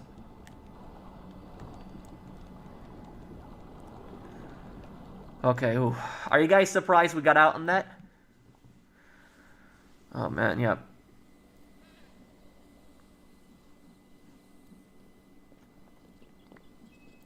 Okay. No problem, James.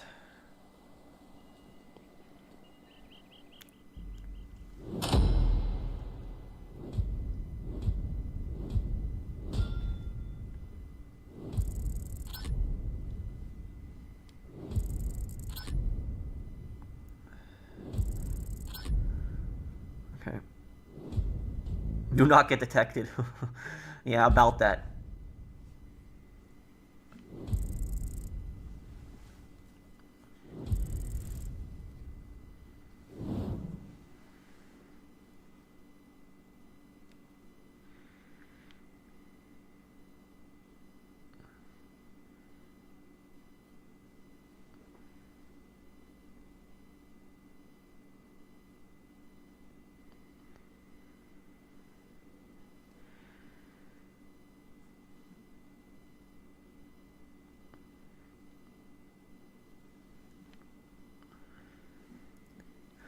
Ooh, that was tough, but we got out. Yeah, and I mean, everyone's human. Everyone makes mistakes. So I mean, don't hold it against Keyshawn or James for that, guys. It just happens. But whenever I play Cayo Perico now, I never restart. Whenever I play Cayo Perico, that's always been my policy from now on. So if anybody wants my help on Cayo Perico, I can help you on Cayo Perico. But if we get detected, I'm not restarting. I'm just going through it. Just no matter, because I just so sick of restarting on that heist. So it just happens. I'm just gonna shoot my way through.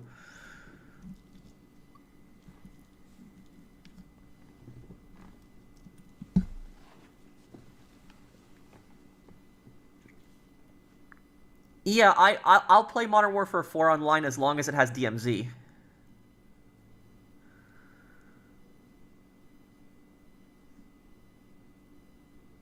Yeah, well, no one's perfect, Dragon. But yeah, guys, don't be pissed that James or Keyshawn. It just, things happen. People die in heist. I've died before too, so it just happens. Okay.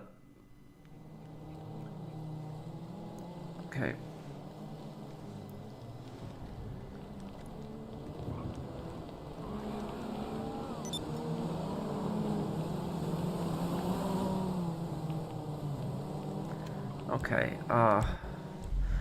okay, guys, I think I'm gonna get something to eat here and, take a break. Did I know that the Fry Festival is supposed to be hosted on Norman's Cay, Carlos Lecter's private island, but the organizers mentioned Pablo Escobar's ties, so they got the boot. I did not know that.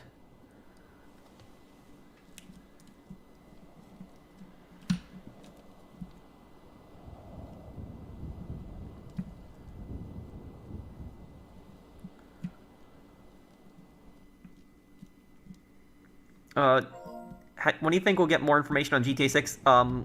Probably late spring. Is there anything you guys want to ask me before I go, though? Yeah, DMZ was a bit of fun.